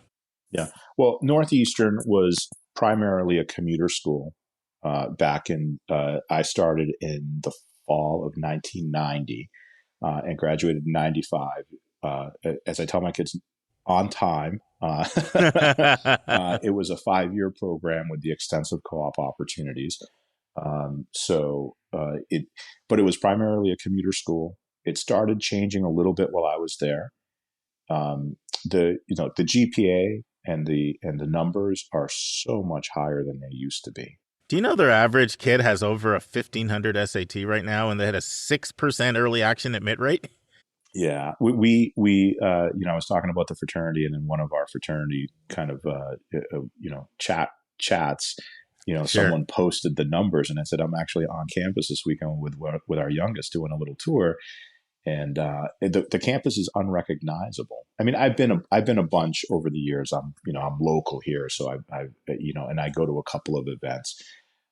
It's much more diverse. It's a much wealthier school. It's a lot more expensive, and the pull of international students is real. It's increased a ton since I was there. And they have the Oakland campus, they have the London campus. None of those things existed. I mean, I learned a lot on the interview the other day about who they are today. But it is a big place with real, really significant resources. And at the time, I was looking at BU and Northeastern, and Northeastern wasn't a difficult place to get into, and so BU by all the rankings and all of that was clearly the better school, but we had to have an affordability match. Sure. And I was getting more money at Northeastern. Here's the one item, and I think this holds true today. One of my fraternity brothers, my buddy Kevin, said to me one day when I got my financial aid award, maybe my second year, and I had been doing really well in school. And he said to me, what's the matter? I'm like, I don't know how I'm going to continue to afford this. I need more money. And he's like, you're doing great in school. Just go up to that financial aid office and tell them you're going to go to BU next year if you don't get more money. And I'm like, I can't do that. Like, you're joking. And he's like, no, I do it every year. And I don't even have the grades you do. I'm not sure how that would go today. Sure. But it worked back in the day. Advocate. Don't be afraid to advocate for yourself. It worked out pretty well for me back then, but I was doing all the right things otherwise, and so they recognized that and took pity on me. And so Northeastern, obviously a lot harder to get into today. I understand that they are a full match on need, but importantly in that is it's not debt-free match. Right. And most places aren't, but they do purport to meet full demonstrated need. Now, they are still need aware, but a lot of schools are need aware. And so you have to have a boatload. There's a very short list of schools that meet full, demonstrated need based on the formula, not based on family's perception, which are usually very, very different. I have to always say that, and do it without being need blind in the process. Like most schools that do that, they'll go through and they'll admit who they want by the ratings and everything. And then someone will come back and say, you know what, we're $20 million over budget. And then they have to, make some decisions from there, like a lot of schools do. I want to talk more about that in future episodes. I've been having some good conversations with admissions people with how do you make those decisions? Yeah. And there's a lot of different answers that people give. And so I think our listeners would probably like that. I'll have to comment on that sometime. You're getting beautiful resources. Someone's going to have to pay full price. Sure. Yeah. And very few places have the depth of the pockets that some of the Boston schools have, like Harvard, MIT, and Wellesley, to name three. Very, very, very few places have those kinds of resources. So let's talk about it being an attorney. Because you obviously have already shared there are plenty of different opportunities within the law, and you got exposed to that. What would be your advice for somebody? Same kind of question, like being an attorney may be for you if, being an attorney may not be for you if. I mean, that one's hard to answer in that because there's lots of different types. Probably there's so many different options and things you can do with a law degree. Yeah. The interesting thing around some of this, look, some families listening to the pod may be paying full price for law school for their kids. Sure. Right. My guess is that drops off from the families that are paying, covering college, right? And so, for the students, for the folks that are thinking about law school, it's important to have those conversations as a family, much like you would for college, about what are we going to pay for and what are you going to be responsible for? And for the folks that I see that don't have great outcomes with respect to law school, it's generally because, grades matter a lot. And in law school, it's pretty common to have one test that counts for 100% at the end. My right? goodness. And so while you walk into a classroom in law school, you are prepared every day because they run what's called the Socratic method. And basically it means that you don't know when you're going to be called on, and you might be called on 3 days in a row. But when they call on you, you are up And you better know the ins and outs of every piece of that reading. And, there's a reason it's done that way, because when you're in negotiations or when you're in a courtroom as a professional attorney, you're on, right? There's no hiding. So it's good prep, really, for the way it is. Yeah. And so, I've seen kids, classmates break down in tears in the classroom, right? And it is not for the faint of heart in that respect. But for the folks that don't have the great outcomes around it, maybe they didn't have a great GPA at law school. And maybe they didn't get the job that they thought they would, or the job that they needed to make the financial commitment of law school work, right? And so you could very much be in a situation where you're taking on top of undergrad, you're taking on $70,000, $80,000 of debt for each year of law school. So times 3, right? You're $250,000 for law school. And then you've got your undergrad. So you're well over 300 in the hole. And you can't, if your life's dream was to be assistant district attorney, kind of the local prosecutor. I mean, I don't know what the local prosecutor makes in Atlanta, but I can tell you in Boston, it's not enough to service a $300,000 student loan bill. Yeah. So it can force you to have to pick certain professions just to justify the investment. But it's even just hard to justify. Okay. It's even harder than that, because if you don't get the grades that you need to have to get the jobs that you need to have to pay for the student debt, then there's just no way to pay it back. And I have, some folks that I'm friends with from law school, and we are now, we graduated in 98. We're over, 20, pushing 25 years out of law school, and they're still servicing that debt because they didn't get the right jobs and they didn't, frankly, pay enough for them to pay down that debt. It's a little better today if people know what they're doing, because, and I, been talking about this recently, as recommended resources, but there's a couple great IDRs, income-driven repayment plans, called Payee and Repay, which will, payee after 20 years, your debt is wiped out. Yes. And that's for profits. But those programs didn't become available until around 2007, around then. So they wouldn't apply to people when you went. Right. Back then. That's your nice way of saying I'm old, Mark. Well, you could take it that way, but I'm also trying. I'm trying to get a tip in for listeners. Yes. That if you're going to take out loan debt, stay away from private and stay away from Parent Plus, because it doesn't have the same options for income-driven loan repayment options. Right. I mean, Joy's in a very expensive program, $70,000 a year. My daughter, because you got to go summers all the way through. And she made a good strategic decision, because she said, where do I want to live? And she wants to live in Raleigh. And literally everybody that goes through that program gets a job in that area, in the Research Triangle. And so it wouldn't have made sense. She had looked at Vanderbilt and Florida State and University of Florida and some other places, but that's not where she wanted to live.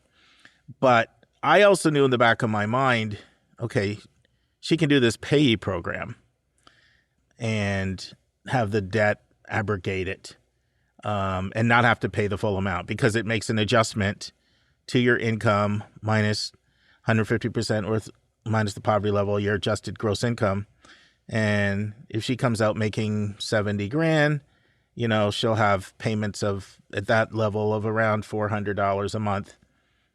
And then after 20 years, they're wiped out. Now, it does adjust every year to your income. So if her income, it's private practice, so if her income ever got to be triple that or even double that, then those payments are going to be higher. Right. But it's way better than systems where your interest is not capitalizing. Yes. And with private outside loans, there's no program like that. And there's no programs for parents that do this either. So this is why I tell people, if you're going to take out loan debt, stay within the federal system, because there are some options that are there. Because otherwise, if you're using a standard loan repayment, where they basically take the balance and come up with a 10-year. It's equivalent of having like a 10-year house note. I mean, you're going to be looking at whatever, I don't know, $1,800, $2,000 a month. Like, you can't do it. So there's some options now that weren't around before, but I just want to get a little tip in for people that are, maybe they have a kid in grad school or they have an older person and they're trying to give them some guidance on that. And it really applies a lot to grad school, dental school, law school, med school. You can use Grad Plus loan and you can use federal unsubsidized. The cardinal rule is that if your total loan debt is higher than your salary, then you're going to be better off either doing the payee or the repay program and going on an income-driven loan forgiveness plan. Unless you're working for a nonprofit sector, then you can do public service loan forgiveness, which wipes it out in 10 years. But then you make a lot less. Right. So anyway, kind of probably got into the weeds too much there, but I saw an opportunity to hopefully reach somebody before they go take out a Parent Plus loan or a crazy private loan.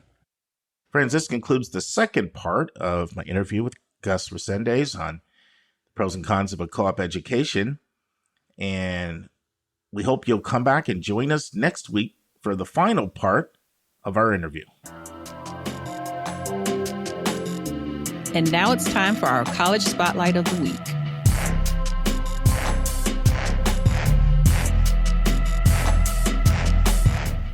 Hey, Lynda, you ready for Scripps?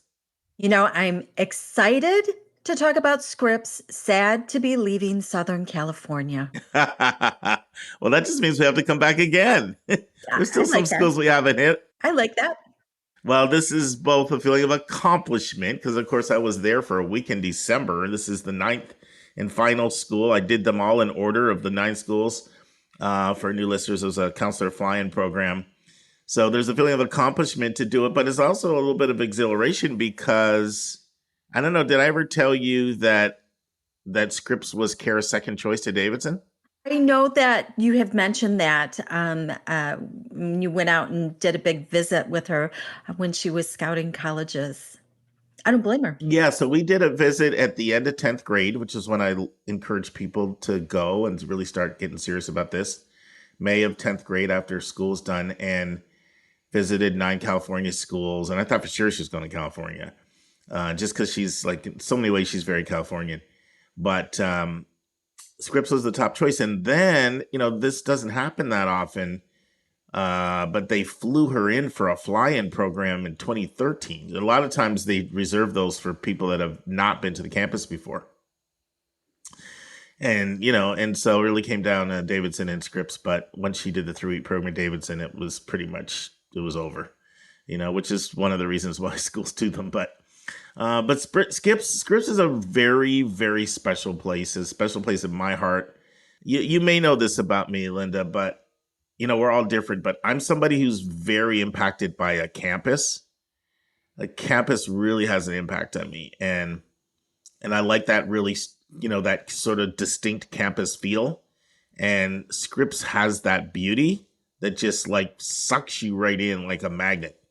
But it's a very special place academically, intellectually, and in terms of empowering women. So it's a private liberal arts women's college. It's in Claremont, of course, part of the Claremont Consortium. And it was founded in 1926, just a year after the consortium's formation. So it's founded by Ellen Browning Scripps. She provided the initial endowment money, and she was a journalist and even more and a philanthropist and a publisher. And so she was very prominent in the world of education and publishing and women's rights. And she's from La Jolla, California. And she first visited Pomona on its dedication day. And she met a lot of notable people at the young college, including the new president of Pomona, James Blaisdell. And so they kept in regular communication, and he stayed on her. And then a year later, after Pomona, they decided to create like an Oxford College type system and start Scripps. So literally Pomona Scripps back to back. And she got a lot of publicity for this. So she's featured on the cover of Time magazine for really establishing this new consortium of colleges that has become known as the Claremont Colleges. And here we are. 3 years from now, there'll be the big 100 years for them. So it is clearly, I think, indisputably, unequivocally, the most well-resourced and prestigious women's college on the West. I mean, you're talking over $400 million endowment for a little more than 1,000 students. Known for its extensive interdisciplinary core curriculum, which I'll say more about in a second. And once again, it's beautiful 32 acre campus. It's got that Spanish colonial revival style and Mediterranean, and it's listed on the National Register of Historic Places. One thing, Karis would send us all these pictures, especially on the fly-in, and she's like, "Can you believe this is my view?" And it's like, you got the San Gabriel Mountains up there. It literally feels like how I picture the Garden of Eden, because there's like fruit trees on campus that you can grab the fruit and eat. So it's pretty cool. And let me say something. That food was amazing. Kara still talks about the food she had on the fly-in. And I will say that this is just my palate, but of the 9 schools we visited, Redlands and Scripps had the best food. That's important. Well, you never know if the chef just served up like the Cadillac special, but certainly it was very scrumptious.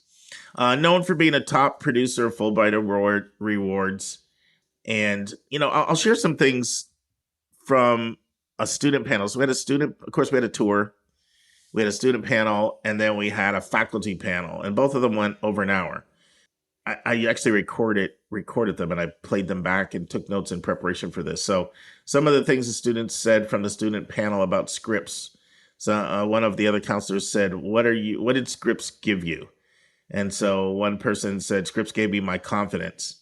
Another person said, surrounded me with a community of smart, talented women. I'm so grateful to go to a women's college. Another person said, confidence in community. I've grown so much personally. Another person, so much confidence. Another person, resources and community.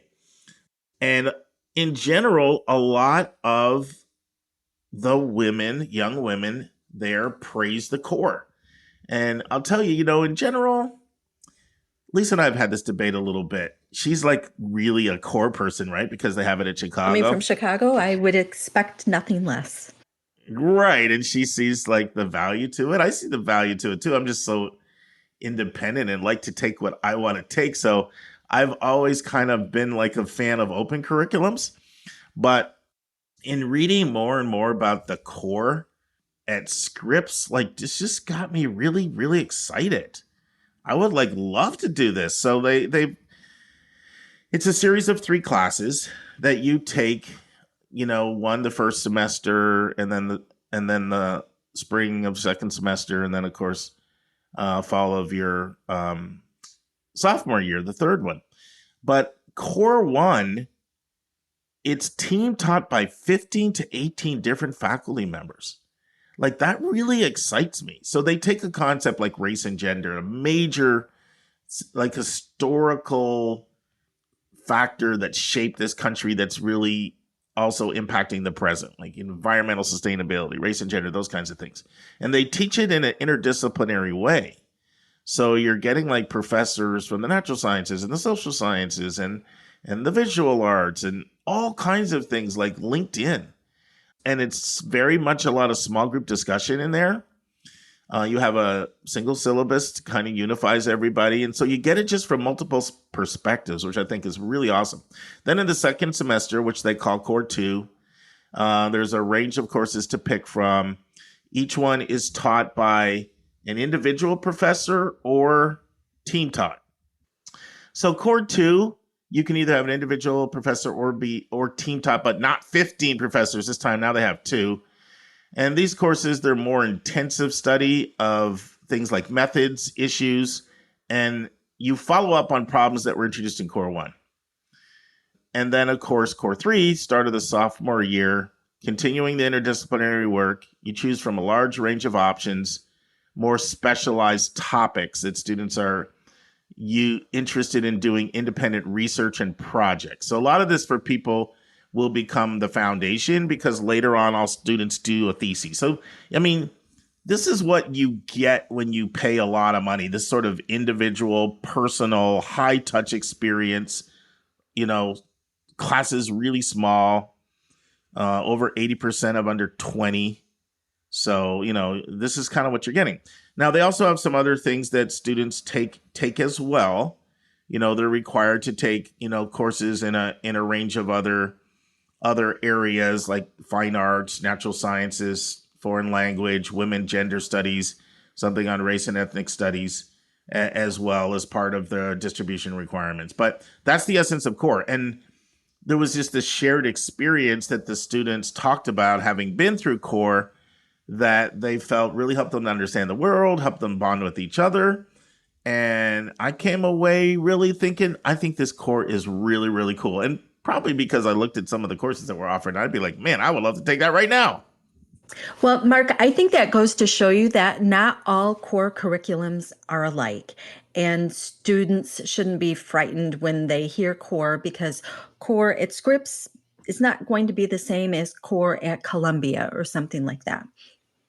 It's really true. And I think that's why I like it, because it didn't feel as invasive. Like, three semesters, one course each semester, like in the options, that's very different from a place like Columbia.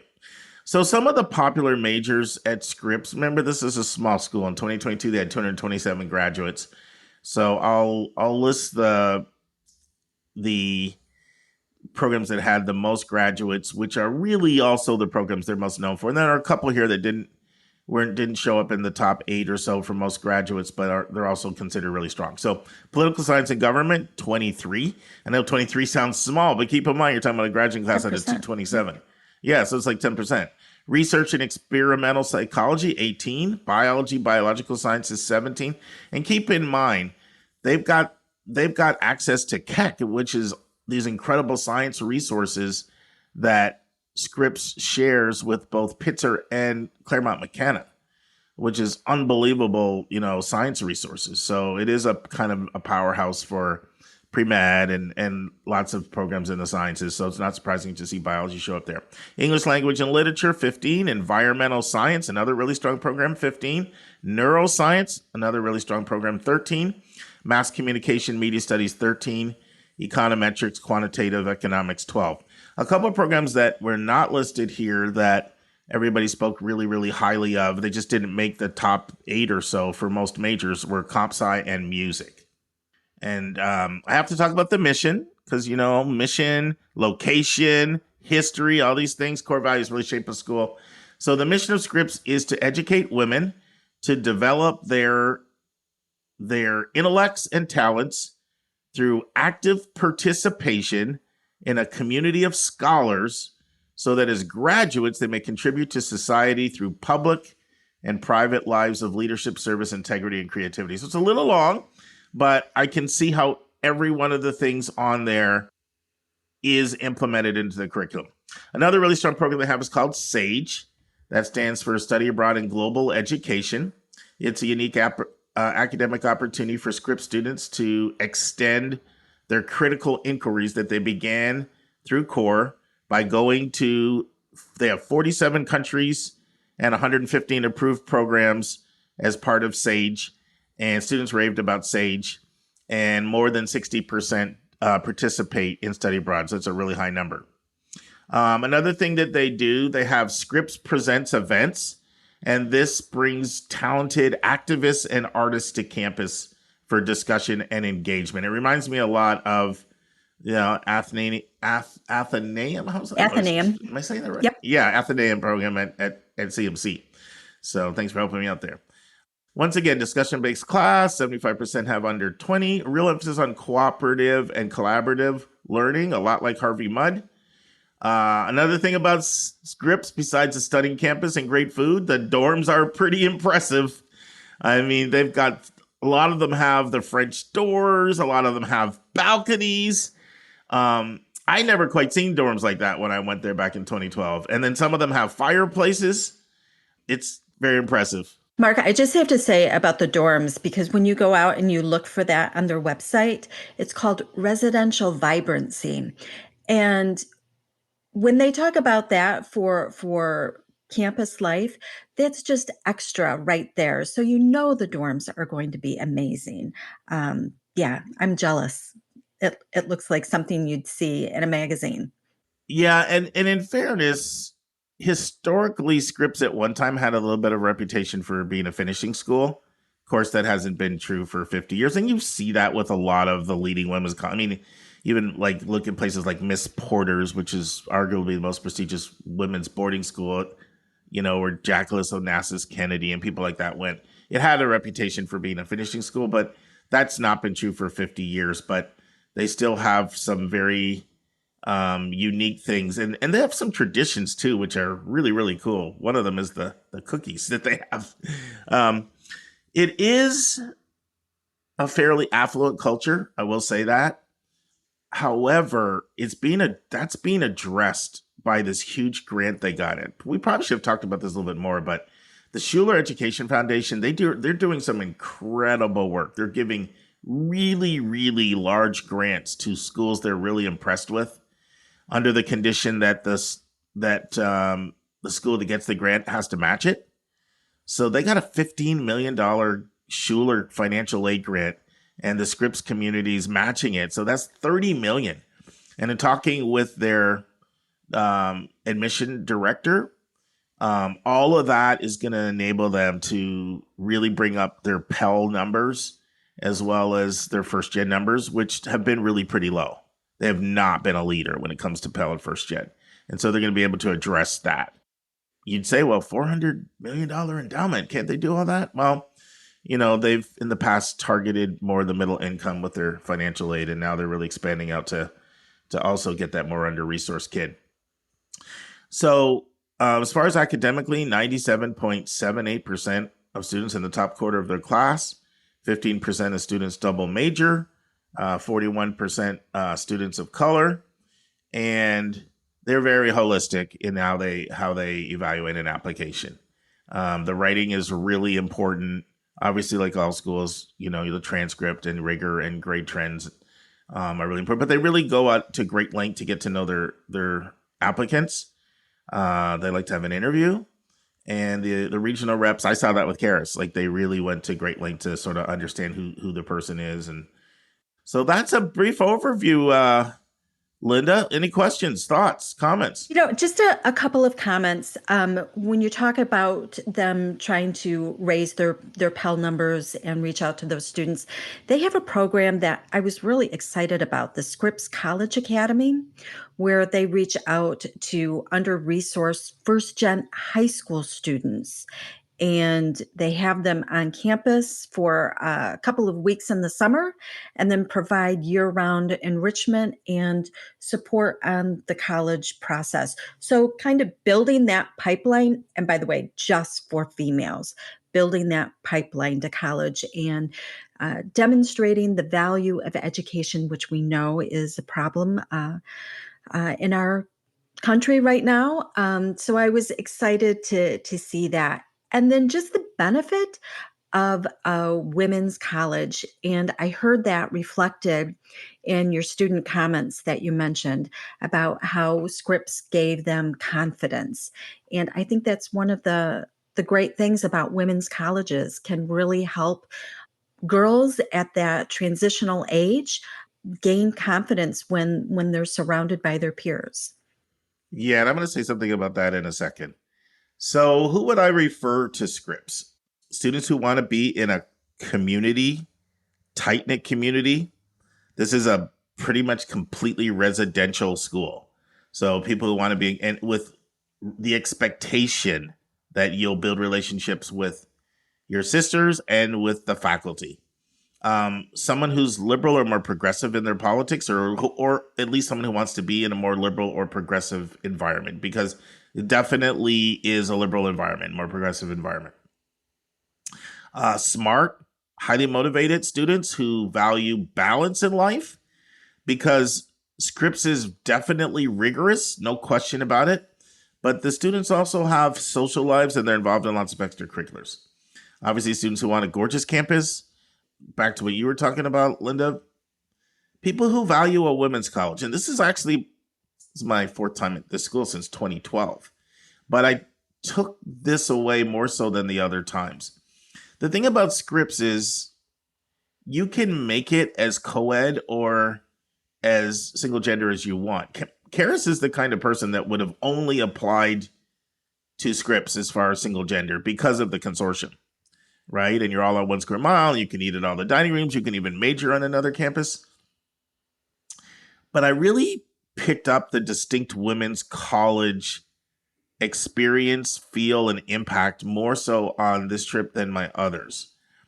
So, there's a type of student, and we work with them that will go crazy if they're around women all the time. This is probably not the place for you. In the past, my view was, well, you can almost look at Scripps as single gender for dorms if you want. And then if you want to hang out with the rest of the consortium, can have a code experience. But I definitely got the women's college experience and all of the blessings and empowerment that comes with that. People who value the consortium, of course, as I've mentioned, people who are comfortable with wealth.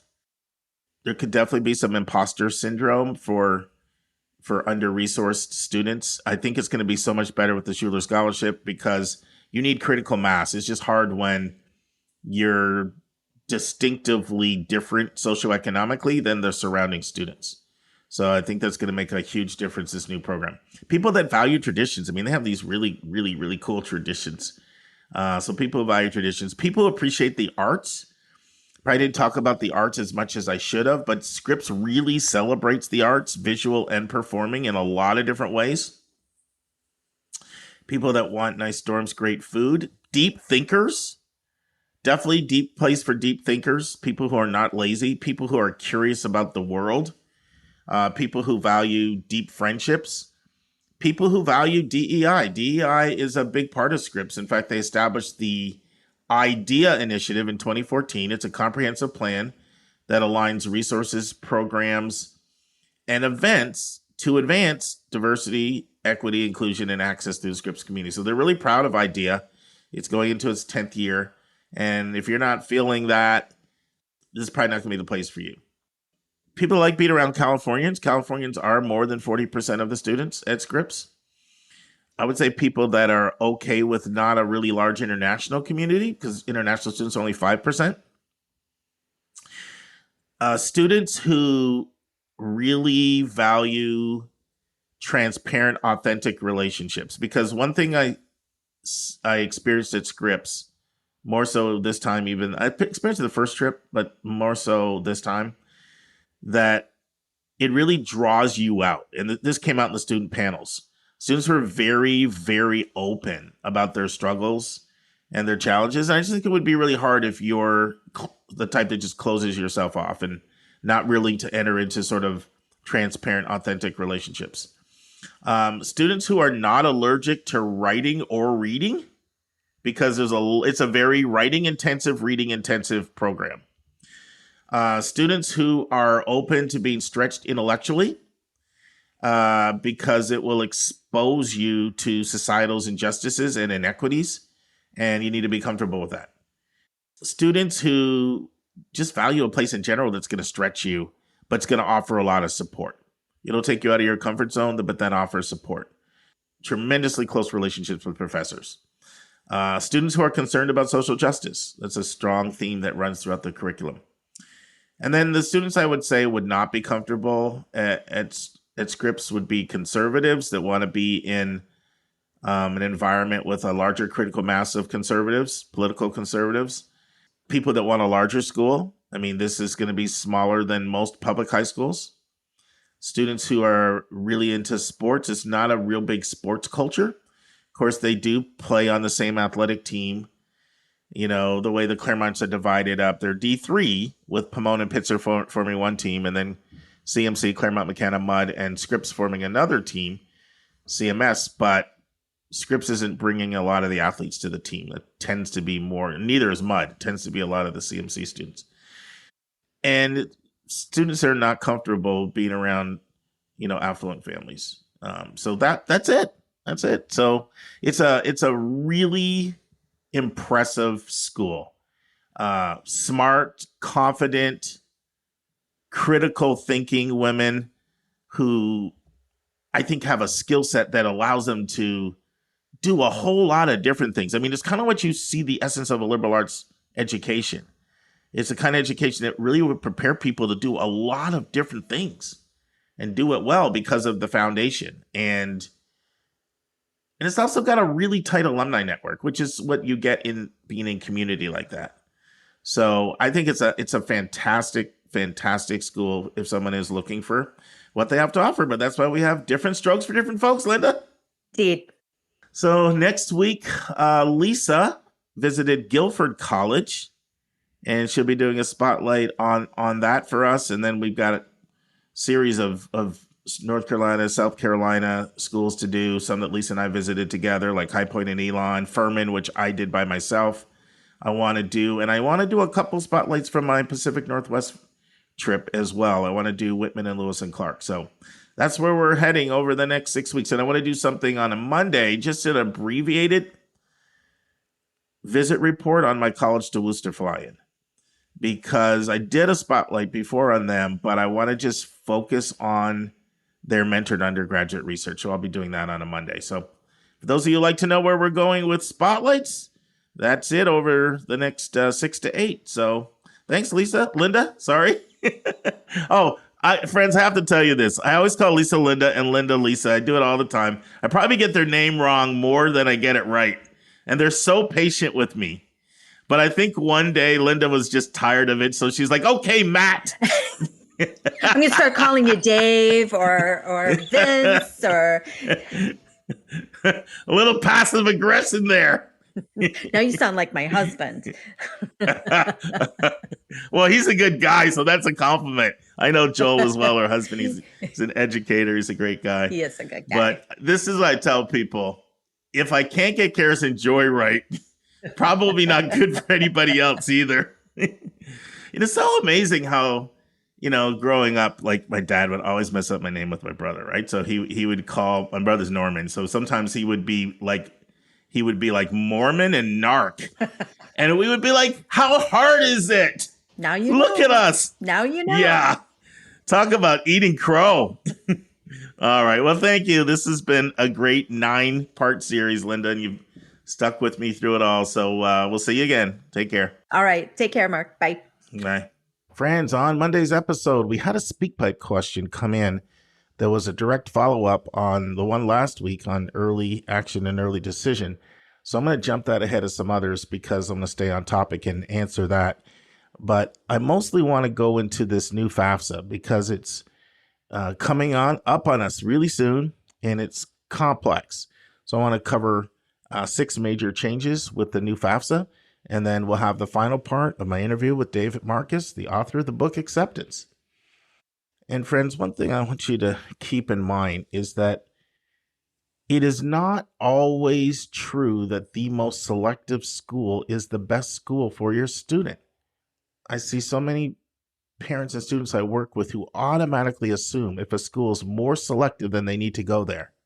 But what good does the shoe do if it doesn't fit your foot? I don't care if it's a $750 shoe compared to a $150 shoe. If it doesn't fit your foot, it's not right for you. So don't just assume because a school is more selective that it automatically is the best school for you. You should also say the other thing. Don't assume that just because a school is the most selective that doesn't mean it's right for you either. It's an important factor. It's not the only factor. See you on Monday, friends. And that's our show. A big thank you to you, our listeners, for tuning in this week. If you find this podcast helpful, please follow us and you'll get every single episode as soon as it is released. If you're interested, there are a few ways you can really support our podcast. You can click the share button and send it to your friends and acquaintances. You can help us pay our staff and our expenses by donating on our website. You can write a review for us on Apple or Spotify. I'm the producer of the podcast, but we have a fantastic team of 15. Shout out to our co-host, Dr. Lisa Ruff, Dr. David Williams, Lynda Depker, Susan Tree, Vince Garcia, and Julia Esquivel. And to our substitute co-host, Sylvia Borgo. Our sensational sound engineer is Nemanja Motvich. Our amazing music is from Victor Allen Weeks. Marketing designs are from Kimberly Blass. Lily Parikh manages our Instagram. Our image editor is Talha Khan. Joy Stucker does our website episode updates. And our webmaster is Stylianos Dimitriou. And if you want to have a coaching session with Lisa, Lynda, or me, just text me at 404-664-4340. If you have a question you want us to answer, or if you have a recommended resource or article you think we should discuss, just send it to questions@yourcollegeboundkid.com. Our favorite method is for you to record your own voice at speakpipe.com/YCBK. By the way, check out our website, where you'll find lots of content that is not on any podcast app. Our website is yourcollegeboundkid.com. If you want to learn about other hot admissions topics, follow us on Twitter at YCBK Podcasts. We think of you as our listening family, and we look forward to meeting again with you every single Monday and Thursday.